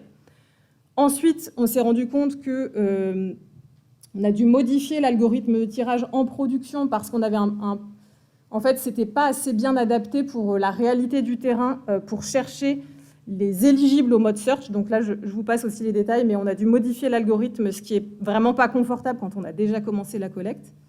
Et enfin, on a beaucoup modifié le protocole face aux réalités de terrain. Notamment, on devait arrêter la collecte en mars 2021, mais on l'a étendu jusqu'à juin 2021 pour faire face à la lenteur du rythme de collecte et aussi, par ailleurs, à la pandémie. Mais je vous expliquerai après ce que ça nous a coûté, ce contexte sanitaire. On a aussi assoupli les critères pour les incitations financières parce qu'on s'est rendu compte que les personnes, en fait, avoir une incitation financière quand on a cité 6 personnes, c'était trop exigeant, donc on l'a rabaissé à 4 personnes, puis ensuite on l'a rabaissé à 3 personnes. Donc, en fait, on voulait juste que les gens nous donnent, s'il vous plaît, 3 personnes, mais 3 personnes avec des informations de contact. Et ça, c'est très difficile à avoir. On veut le numéro de téléphone ou l'identifiant WeChat, qui est une sorte de WhatsApp chinois. Donc voilà, et on a aussi ajouté des graines, donc je vous montrerai notre graphe de réseau à la fin. Il y a des branches de graines qui sont mortes très vite. On appelait ça des branches mortes. Voilà, c'est pas très élégant, mais donc on a dû remplacer des graines par d'autres personnes. Donc il a fallu, pendant la collecte quanti, relancer une petite collecte exploratoire qualitative sur le terrain pour retrouver des volontaires qui avaient les mêmes caractéristiques sociodémographiques que nos graines éteintes, en fait, en cours de collecte. Alors, une autre surprise de la collecte, en fait, on a découvert avec effarement, avec mes collègues, que l'algorithme en mode search considère que les répondants avec un grand roster ou un roster avec des doublons est peu susceptible d'être un nœud pont, parce qu'il n'est pas très rare, son réseau semble déjà exploré, il n'est pas candidat. Donc, il est rarement prioritaire à l'échantillonnage. Le problème, c'est que cette préférence pour les petits rosters et cette aversion pour les doublons est complètement contraire à la volonté d'avancer dans le réseau et la volonté de motiver nos enquêteurs. Par exemple, un enquêteur qui applique les consignes, nos consignes étant de faire un effort collectif pour dévoiler le maximum de liens dans le réseau étudié, ça implique de ramener des rosters plutôt conséquents. On aime bien avoir des rosters de 6 personnes plutôt que des rosters de 1 personne. Et si un enquêteur fait bien ce travail, donc il se démène pour avoir des gros rosters, de plus, il se démène pour avoir des informations de contact identifiantes et précises, afin que l'on puisse identifier les doublons, il se trouve qu'il fait parfaitement bien son travail et qu'au résultat de l'échantillonnage, comme je vous ai dit qu'on respectait strictement la filiation juste avant, cette personne, très motivée et consciencieuse, se voit rétribuée de peut-être 0 personne à enquêter la semaine suivante, c'est-à-dire 0 questionnaire, c'est-à-dire 0 argent, puisque bien sûr la rémunération se fait au questionnaire. Donc, ces effets contre-intuitifs et désincitatifs de notre algorithme d'échantillonnage ont produit de magnifiques biais enquêteurs. Je vous incite à vous concentrer sur l'enquêtrice 1, qui était très performante, et qui, comme vous pouvez le voir, s'est démenée pour n'avoir quasiment aucun roster vide, c'est-à-dire qu'elle a équilibré son effort sur toutes les personnes enquêtées pour essayer qu'ils citent leurs amis, que ces personnes aient envie ou pas. C'est-à-dire qu'elle a vraiment fait des efforts de négociation intenses. Et on voit que ça a très bien marché puisqu'elle a 68% de roster de 6 individus. L'enquêtrice 6, à l'inverse, a très bien compris très vite comment fonctionne l'algorithme. Et donc, elle a optimisé son travail. On voit que 39% de ses rosters sont vides. Donc, elle s'est concentrée sur, on peut le supposer, j'ai plus que 5 minutes. Voilà, donc elle s'est concentrée sur les personnes probablement, pas qui avaient un petit réseau, mais en tout cas qui avaient plus facilement volonté de les déclarer. Et au sein de ces personnes qui déclaraient un réseau, elle s'est contentée de recueillir des rosters de 3 personnes, ce qui correspond parfaitement à l'incitatif financier, ce qui est parfait. Et elle s'est assurée le fait qu'à chaque tirage, elle allait avoir Ces rosters étaient candidats à l'échantillonnage. Donc, en économisant son effort, elle s'assurait d'avoir une liste d'attente de A enquêtés toujours remplie. C'était très intelligent de sa part et on ne peut pas lui en vouloir. Donc, rapidement, le contexte sanitaire, pour couronner le tout, était donc très favorable aux enquêtes en face-à-face, comme vous avez peut-être pu un peu tous l'expérimenter. Notre population était très affectée par le Covid et peu disponible pour répondre à une enquête. C'est une population qui s'est isolée avant même que nous, on s'autoconfine ou on se confine. Et donc, en fait, les enquêteurs ont relaté une contraction de leur réseau de sociabilité, ce qui fait que c'est difficile pour les enquêtés de solliciter leurs amis, alors même qu'ils n'avaient pas entretenu forcément de lien dans la période en cours. Donc, ils n'allaient pas les solliciter pour répondre à une enquête, ça n'avait pas grand sens. Enfin, il y avait des sous-groupes de population qui étaient très difficiles à atteindre en distanciel. La communauté de la région de Wenzhou est très fermée, nécessite un travail de terrain pour les atteindre, de même que les personnes en situation administrative irrégulière qui ne répondent pas en distanciel. Enfin, nos leviers de négociation ont été altérés par l'abandon du face-à-face. Le fait d'obtenir des contacts à distance, c'est compliqué. On ne maîtrise pas du tout la négociation entre le citant et le cité, et nos incitatifs, comme on ne peut pas remettre nos chèques cadeaux papier en face-à-face, ont été subitement beaucoup moins incitatifs. Donc, rapidement, quelques résultats. Dans ce contexte hostile, on a quand même collecté donc 501 questionnaires. On a eu 1689 citations dans le réseau. Si on retire les doublons, triplons et quadruplons, ça nous donne un nombre d'individus uniques de 1523. La taille moyenne des rosters, vous l'avez compris, n'est pas de 6, mais plutôt de 3,3 citations. La durée moyenne pour obtenir un roster complet non vide est de 4,7 jours. Ce qui fait qu'en fait, une fois que le questionnaire est collecté, on ne peut pas forcément faire l'échantillonnage tout de suite parce qu'en fait, il y a un délai d'attente pour que la personne nous donne vraiment les contacts de ses amis, puisque d'abord, elle demande à ses amis leur autorisation. Enfin voilà. Notre taux de réponse est de 60% des échantillonnés. Notre fameux indicateur qu'on souhaitait voir passer en dessous de 0,4 est resté stagnant à 0,6 de manière assez insistante. Et on s'est beaucoup amusé puisqu'on a fait donc, les tirages dont je vous parlais tout à l'heure, on en a réalisé 45 au total. Ici, vous voyez une magnifique image de notre réseau final. Donc, il est un peu tronqué parce que je n'arrivais pas à prendre tout sur une image, mais en tout cas, là, vous avez toutes les graines qui ont été lancées dans le réseau au départ. Et comme je disais tout à l'heure, vous voyez, par exemple, la graine 1 et 2 n'ont pas porté leurs fruits et ont dû être remplacées en cours de collecte. Rapidement, les difficultés continuent en post-collecte, puisque on a posé beaucoup de questions. Enfin, je parle sous contrôle du pôle Stat qui est ici à distance. Les concepteurs de la méthode ont utilisé un bootstrap, mais on a renoncé à cette méthode parce que les hypothèses sous-jacentes nous semblaient trop incertaines. Donc on a repris la formule des poids qui était présentée dans l'article de référence de 2012, même si on observe au final une forte dispersion des poids. On a aussi beaucoup débattu sur la stratégie pour le calage, et donc on a abandonné la correction de la non-réponse et on a abouti à faire un calage sur le recensement 2018, même si on sait que cette base est peu satisfaisante pour la présence des Chinois dans cette base. Mais on n'a pas le choix parce qu'on n'en a pas d'autres à disposition. Et il nous reste beaucoup d'incertitudes sur l'impact de la structure des graines sur l'échantillon final.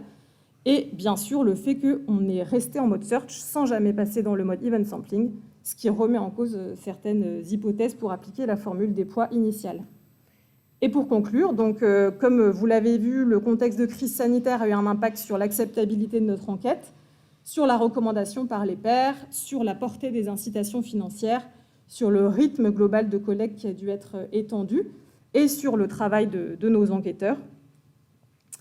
Cependant, on pense qu'il y a des difficultés qui sont intrinsèques à la méthode NSM, notamment l'imprévisibilité totale de la charge enquêteur à chaque tirage et cette préférence pour les petits rosters et cette aversion pour les doublons qui est très perturbant pour réussir à maintenir un niveau de motivation suffisant pour les enquêteurs.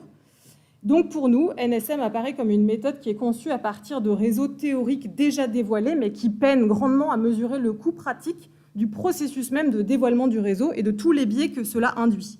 C'est pourquoi on pense que c'est une méthode prometteuse, mais qui serait plus adaptée à une population à la fois plus facile d'accès, un peu plus facile d'accès que les immigrés chinois en Île-de-France, et surtout de plus petite taille pour espérer sortir du mode search et entrer dans le mode event sampling et du coup pouvoir appliquer réellement cette méthodologie et enfin comparer ses avantages au RDS classique que l'on connaît et avec tous les biais identifiés.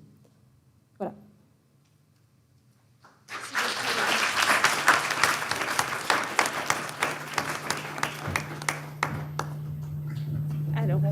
enchaîne avec la présentation que va nous proposer Géraldine Vivier sur l'apport des entretiens cognitifs à la conception d'un questionnaire. Donc, il reste à modifier le questionnaire en projection.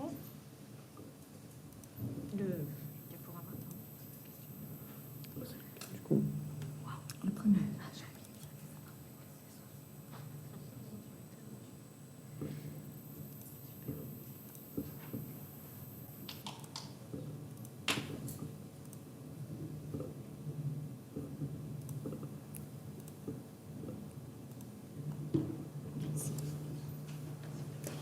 Bonjour, donc je suis collègue d'Aurélie Santos et entre autres qui vient de présenter ce magnifique travail sur le Network Sampling with Memory. Et je vais vous présenter moi toute autre chose puisque ce sont donc les apports des entretiens cognitifs en phase de conception de questionnaires d'enquête et en phase de tests.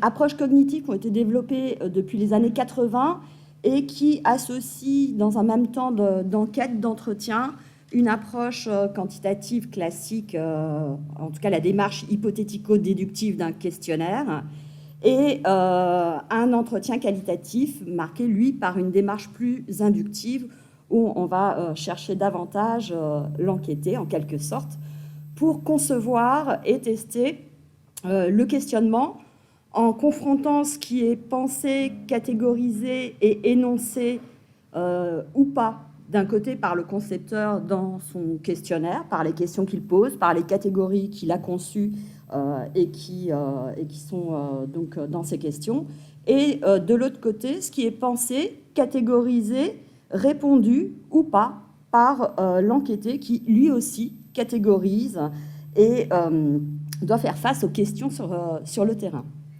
Et donc, dans cette interaction enquêteur-enquêté et mode de pensée des uns et des autres, on va chercher à identifier la congruence ou au contraire les différences, les dissonances qu'il peut y avoir entre les questions et les réponses et les causes de ces dissonances en termes de formulation de questions ou de concepts qui ne sont pas appréhendés de la même façon de part et d'autre, de réticence ou d'effort à répondre, en explorant la façon dont les réponses sont produites par l'enquêté, c'est-à-dire en explorant le dit processus cognitif de réponse, à savoir ce travail mental qui est requis pour répondre à une question et qu'on peut schématiser en 5 phases, donc très schématiquement, entre le moment où la question est énoncée et le moment où la réponse est rendue. Donc une phase de compréhension, d'interprétation du sens de la question, de son vocabulaire, des notions qui sont véhiculées dans cette question. Une phase d'évaluation par le répondant des efforts à fournir et des enjeux également que présente la question pour lui, de l'intérêt que présente la question pour lui, de sa légitimité. Cette phase met aussi en jeu des émotions potentiellement, une sensibilité de la question, une dissibilité de la réponse. On trouve là les effets de désirabilité sociale qu'on connaît. Il y a également une phase de recherche et d'extraction d'informations pour répondre à la question, qui peut occasionner de nouvelles questions chez le répondant sur finalement que veut dire cette question, est-ce que je dois inclure telle ou telle chose, donc une réinterprétation du sens de la question et une réévaluation des efforts à fournir en conséquence pour y répondre. Tout ce travail va s'accompagner d'arbitrage par l'enquêté, d'ajustement, de micro-décisions, finalement, sur la réponse qu'il va donner, réponse qu'il va finir par formuler, donc au regard des modalités disponibles dans le questionnaire. Évidemment, tout ça ne se passe pas de façon si linéaire et ne prend pas 2 heures, mais quand même, autrement dit, quand on pose une question à un enquêté, eh bien, finalement, lui s'en pose un certain nombre d'autres qui sont relativement peu visibles. Peu visible, bien que quand on fait du terrain soi-même ou qu'on enregistre des passations de questionnaires sur le terrain, on trouve bien des indices de ce processus cognitif de réponse. Et par exemple, dans un test qui était mené auprès de personnes âgées alors de 50 à 70 ans, en leur posant la question apparemment toute simple, quelle est l'année de naissance de votre père, quelle est l'année de naissance de votre mère, on voit par exemple cet enquêté qui commente sa réponse et en commentant, il signifie ce à quoi, en fait, lui est en train de répondre, à savoir qu'il va donner la date de naissance de sa mère adoptive ou de son père adoptif. Il mentionne également ses parents de naissance, mais il précise et il ajuste sa réponse. Et ce faisant, ce qu'on voit, c'est que la façon dont sont conceptualisées les notions de père et de mère de part et d'autre, on a, côté concepteur, implicitement dans la question, des critères d'unicité et d'exclusivité des figures de père et de mère. Et ce qu'on voit de l'autre côté, côté répondant, c'est que l'identification des parents se situe au contraire à la croisée ici d'éléments factuels, mais aussi affectifs et électifs, et qu'on a finalement différentes figures qui peuvent être convoquées dans ces notions de père et de mère. Et comme ça nous intéressait beaucoup dans cette enquête et qu'on souhaitait vraiment approfondir l'entourage des répondants de façon très fine, eh bien, on a effectivement développé le questionnement en conséquence. Et dans ces générations qui ont grandi dans un contexte qui précède largement la montée des divorces et des recompositions familiales, eh bien, on se rend compte qu'un enquêté sur 4, finalement, avait à décliner un univers parental qui ne se limite pas à un père et une mère.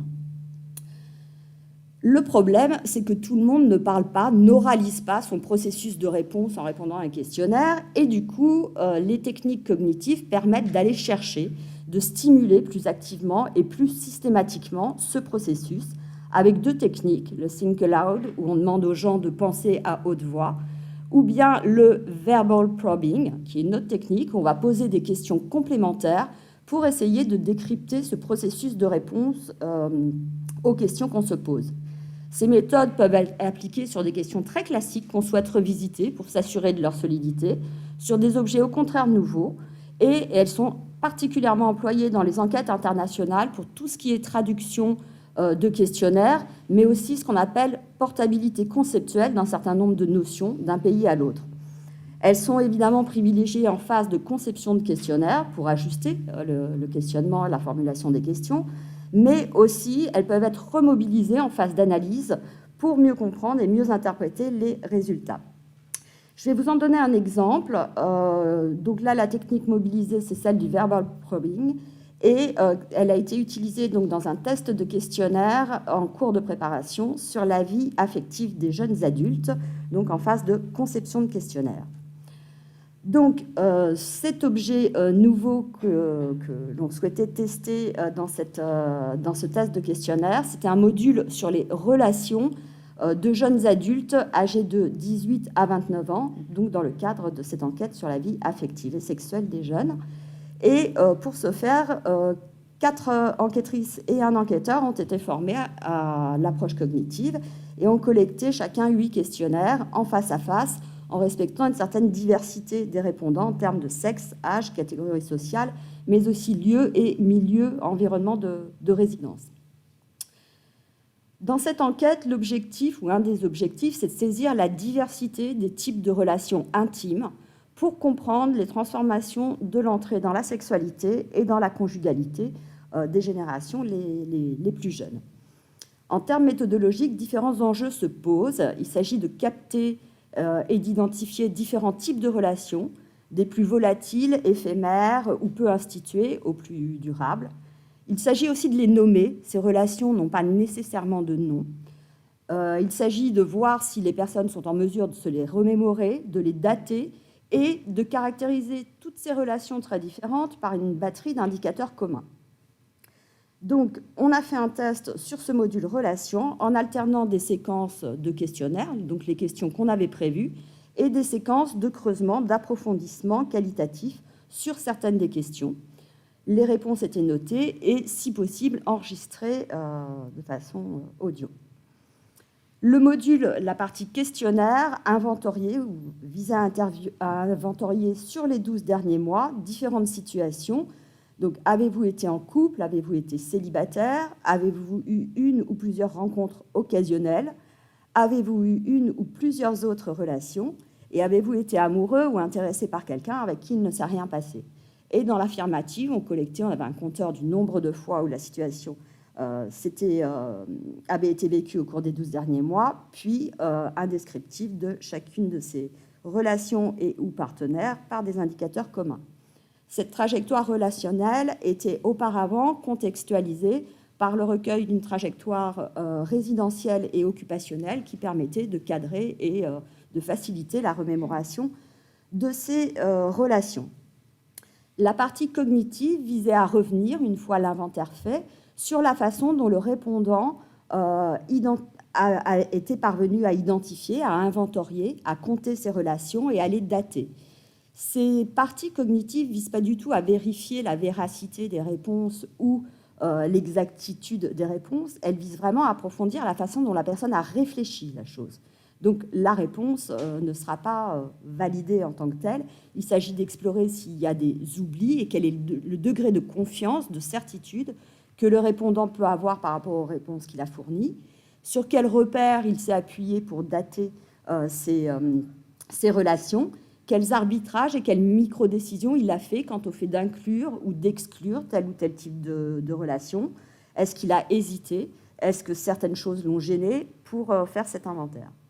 L'autre partie de l'approfondissement cognitif portait sur la façon dont les personnes caractérisent et différencient chaque type de relation et pour certaines, comment ils les nomment, notamment ce qu'on avait appelé ces rencontres occasionnelles ou ces autres relations. Est-ce qu'eux utilisent un terme pour nommer ces relations?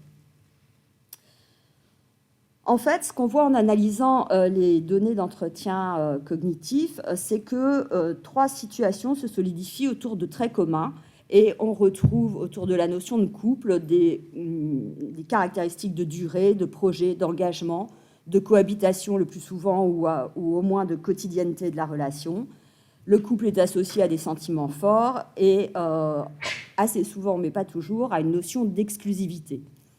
À l'opposé du couple, le célibat se définit dans ces entretiens vraiment comme le fait de ne pas être en couple, quelle que soit la façon dont il est par ailleurs vécu. Et puis, on a bien réussi à capter des relations occasionnelles et d'autres relations qui, elles aussi, ont des traits communs, ponctuelles, relations ponctuelles, une fois, ou répétées dans le temps, mais en tout cas marquées par opposition au couple, par une absence de quotidienneté, d'engagement et d'efforts ou de contraintes dans la relation. Elles se caractérisent aussi principalement par la sexualité.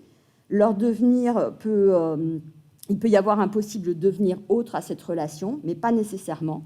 Et des sentiments sont possibles, mais pas inhérents à la relation elle-même ou à ce type de relation lui-même. On a bien capté une diversité de relations, mais effectivement, il se confirme que ces relations n'ont pas d'appellation unique et univoque et qu'on avait une diversité de noms, d'appellations peu utilisables finalement dans les enquêtes, dans les propos des enquêtés. Et l'autre difficulté ou le problème, c'est qu'on a également collecté dans ces relations occasionnelles ou autres relations, des relations qui ne sont pas exclusivement, qui ne relèvent pas du registre de l'intime et qui étaient des relations complètement amicales, voire parfois professionnelles. Sur le plan factuel, en revanche, on a vu qu'on pouvait inventorier sur les 12 derniers mois, donc les différents types de situations qui étaient recherchées, et les dater, et donc avoir l'agencement des différentes situations dans le temps. Suite à ces apports des entretiens cognitifs, le questionnement a été réagencé et reformulé en explorant d'abord ce qui était finalement le plus simple à identifier, à savoir, actuellement, êtes-vous en couple ou l'avez-vous été au cours des 12 derniers mois? Et puis, avez-vous eu une relation d'un soir? Autrement dit, on a posé des bornes temporelles, des relations les plus durables à la relation la plus volatile, la plus fugace, et posé par là aussi plus nettement le cadre de l'intime, de sorte à exclure les relations d'amitié. Et la troisième question dans le questionnaire réagencé porte finalement sur l'entre-deux par déduction. Toujours au cours des 12 derniers mois, avez-vous eu une relation avec quelqu'un qui n'est ni une relation de couple, ni une histoire d'un soir. Et du coup, on s'est affranchi par là de la nécessité de nommer ces relations qui, finalement, n'ont pas de nom ou en ont beaucoup. Finalement, le questionnaire, cette version du questionnaire a été retestée en 2021 par téléphone, cette fois-ci auprès de 352 répondants. On voit que la majorité de ces 352 répondants ont eu au cours des 12 derniers mois une relation. 18% en ont eu plus d'une et à peu près 18% aussi n'en ont eu aucune. Et ce qui produit un ensemble de 465 relations déclarées malgré l'année de confinement, le plus souvent en couple, mais pas seulement. J'ai presque terminé. Et on voit également qu'on peut saisir l'agencement au cours des 12 derniers mois des différentes situations explorées dans le questionnaire. Et on a cette fois 15% de ces autres relations qui ne sont ni des histoires d'un soir, ni des relations de couple, et que les noms qui, cette fois, sont associés à ces relations n'incluent plus effectivement de relations amicales et ou professionnelles. Pour conclure, en diversifiant finalement les regards portés sur le questionnaire, sur la façon de comprendre les questions, sur la façon dont on y met du contenu, dont on apprivoise le vocabulaire et les notions qu'elles véhiculent, eh bien, les tests cognitifs permettent de favoriser une plus grande réflexivité et d'ouvrir au-delà des concepteurs de l'enquête la façon dont le questionnement va être pensé et posé, ce qui permet une meilleure portabilité des concepts et des formulations, ce qui permet aussi une meilleure mesure des objets étudiés et une meilleure interprétation par la suite des résultats. Je vous remercie.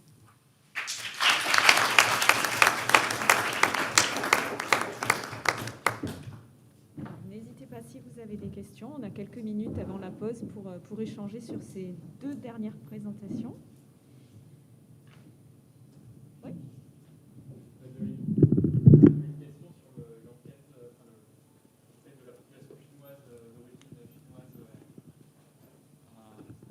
Né en Chine, résident en Île-de-France.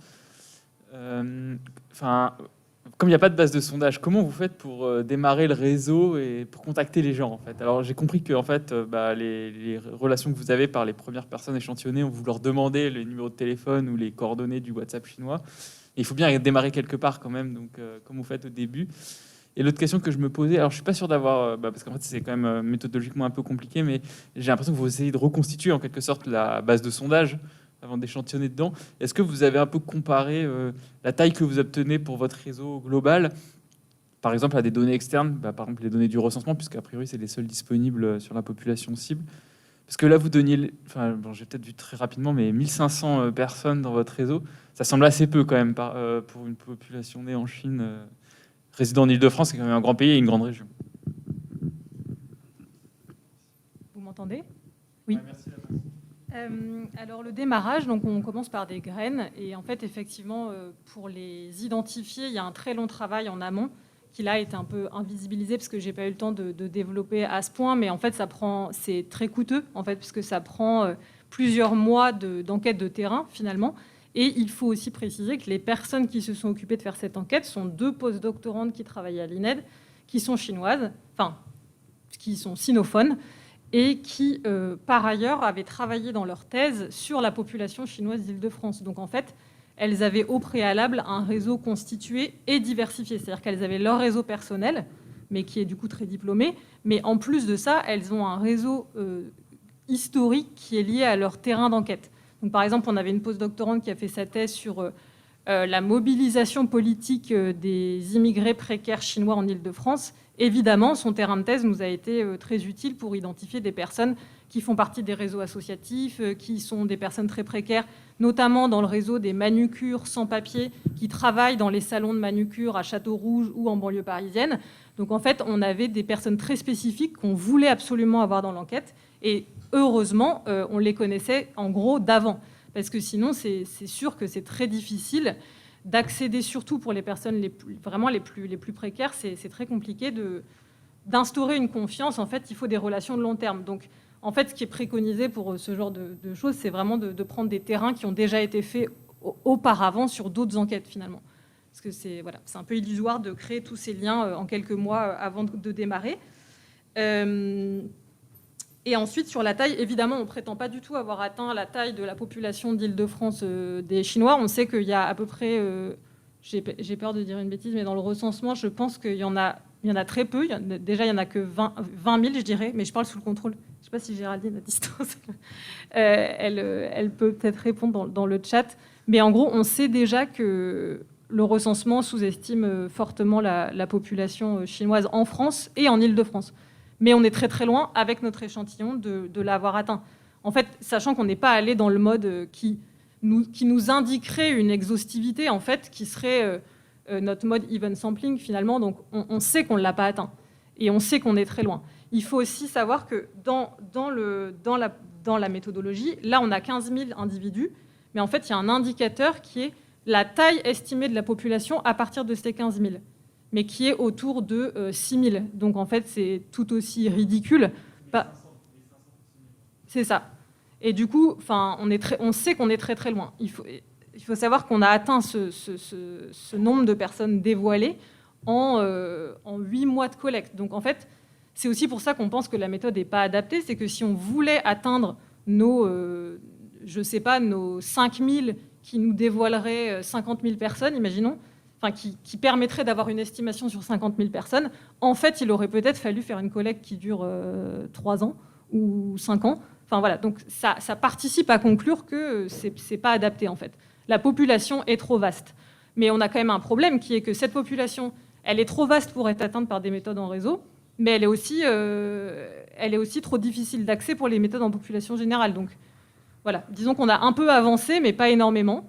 Ce sur quoi on a avancé, c'est que le réseau décrit permet des analyses fines. C'est-à-dire qu'en fait, on va quand même pouvoir vérifier des hypothèses, même si on n'a pas tout le monde.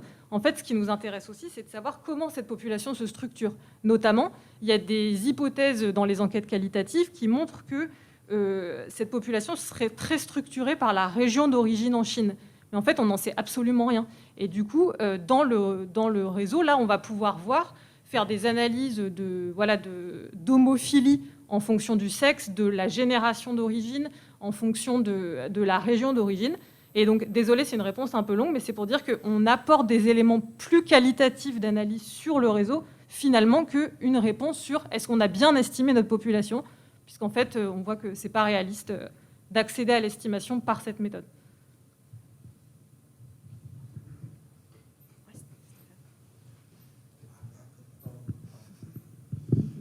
Bonjour, j'ai aussi une question pour Aurélie. Ouais. Oui, effectivement, ça a l'air quand même très très compliqué. Voilà.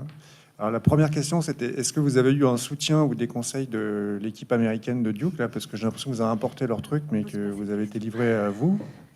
Donc voilà. Et la deuxième, c'est est-ce que vous aviez songé à un moment donné de faire la même chose, mais sur le réseau social chinois, par exemple, et de faire un NSM en ligne?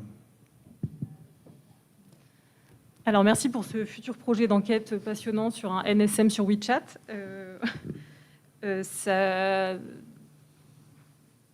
Faire que en ligne, est-ce qu'on aurait pu faire ça? Ça nous aurait facilité les choses parce que ça voudrait dire que tout le monde donne on a l'identifiant WeChat de tout le monde, parce que là, c'était difficile parfois de l'obtenir. Je ne sais pas, ce serait à tester. Je ne suis pas sûre que l'équipe du service d'enquête soit prête à se relancer tout de suite. Non, Gwenaëlle peut témoigner parce que elle était là pendant toute cette aventure. Et le soutien de l'équipe américaine. Et le soutien de Duke. Alors, ça a été vraiment très compliqué. On a beaucoup exposé nos doutes, mais on a eu assez peu de retours. Mais il faut aussi voir que, en fait, leur application de la méthode était encore. Ça a l'air expérimental, mais en fait, on a quand même, sans vouloir vanter les mérites du service d'enquête, on a quand même automatisé un certain nombre de choses, parce que quelque chose dont je n'ai pas parlé, c'est qu'en plus de l'algorithme NSM qu'on a mis sous SAS avec tout un processus pour que ce soit très propre et automatisé et tout ça, on a aussi créé un algorithme de matching, c'est-à-dire que on a automatisé la recherche, l'identification des personnes et la recherche de doublons. Donc on a fait un algorithme qui crée un score de similarité pour essayer d'être sûr que quand on trouve quelqu'un qui ressemble à quelqu'un d'autre, est-ce que c'est vraiment la même personne? Parce qu'en fait, sinon, on crée des liens dans le réseau qui n'existent pas, ou alors on en manque, et donc c'est aussi un problème. Et en fait, il faut savoir que leur version de cette enquête, c'était beaucoup plus artisanal. En fait, ils jonglaient avec des tableaux Excel pour essayer de faire des tris, pour essayer de retrouver les personnes et tout ça. Donc on a quand même un peu upgradé la méthode en l'automatisant finalement. Mais en tout cas, ce qu'eux avaient fait n'était pas du tout, c'était pas du tout possible de l'importer tel quel chez nous. Ça a vraiment demandé un travail de retraduction et d'automatisation très important. Voilà, on a quand même avancé sur ce plan, mais ensuite, tout ça pour dire que leur méthodologie n'était pas si applicable que ça chez nous. Donc de toute façon, c'était assez limité aussi dans l'aide qu'ils pouvaient nous apporter au bout d'un moment, parce que voilà, ils n'avaient pas fonctionné pareil. Leur population était plus facile d'accès, c'était des gens très diplômés. La zone régionale est plus petite. Voilà, donc on a eu des échanges, mais pas énormément, et c'était compliqué, et c'était pas très comparable. Voilà, pour essayer de finir cette phrase. Moi, j'ai une petite question, toujours pour Aurélie Santos, sur le défaut de couverture. Donc, je suis Bruno Garroche de l'INSEE. Est-ce que vraiment la base de réseau, elle a pu atteindre mieux les sans-papiers? Parce que moi, par exemple, je pense pas que j'aurais transmis mes amis sans-papiers. Enfin, ça aurait été difficile, et voilà. Alors, on en a quand même, on est assez content que ça. Donc, le problème, là, c'était le contexte Covid. C'est-à-dire qu'au début, ça a bien démarré chez les sans-papiers parce qu'on avait des enquêteurs très impliqués sur le terrain. Et en fait, ça marche. Donc, on est allé à Aubervilliers. Et il y a des immeubles, en fait, où il y a en gros, des marchands de sommeil qui louent des appartements avec, à l'intérieur, plusieurs lits superposés. Et tout le monde dort là et tout le monde se connaît. Et donc, en fait, c'est un travail de terrain, vraiment. Il faut gagner la confiance des gens. Il faut rester de longues heures dans l'immeuble. Et en fait, la transmission des coordonnées se fait sur place. C'est-à-dire, va voir machin, il rentre à telle heure, et va voir truc, il habite là. Et effectivement, il n'y a aucune transmission, par exemple, par téléphone ou par WhatsApp ou par WeChat, de coordonnées. C'est vraiment du travail de terrain où de proche en proche, finalement, on arrive à rencontrer les gens sur place. Le problème de ça, c'est que pour savoir qui on va enquêter par la suite, il faut attendre le tirage et l'échantillonnage. Donc, en plus de tout, c'est-à-dire qu'une fois qu'on a réussi à s'intégrer dans ce milieu, il faut expliquer à des gens qui sont extrêmement éloignés d'un système d'enquête que, en fait, OK, on a identifié ses amis, mais on ne peut pas savoir qui on va enquêter tout de suite. Donc, ça rajoute de la lourdeur et de la complexité. Mais en tout cas, c'est sûr et certain, pour ces populations, il faut être sur place, voir les gens et que le distanciel ne marche pas. Alors, merci beaucoup. Ouais, je propose qu'on s'arrête là. Peut-être qu'on peut continuer des échanges à la pause pour tous en profiter. Merci à tous et bonne suite.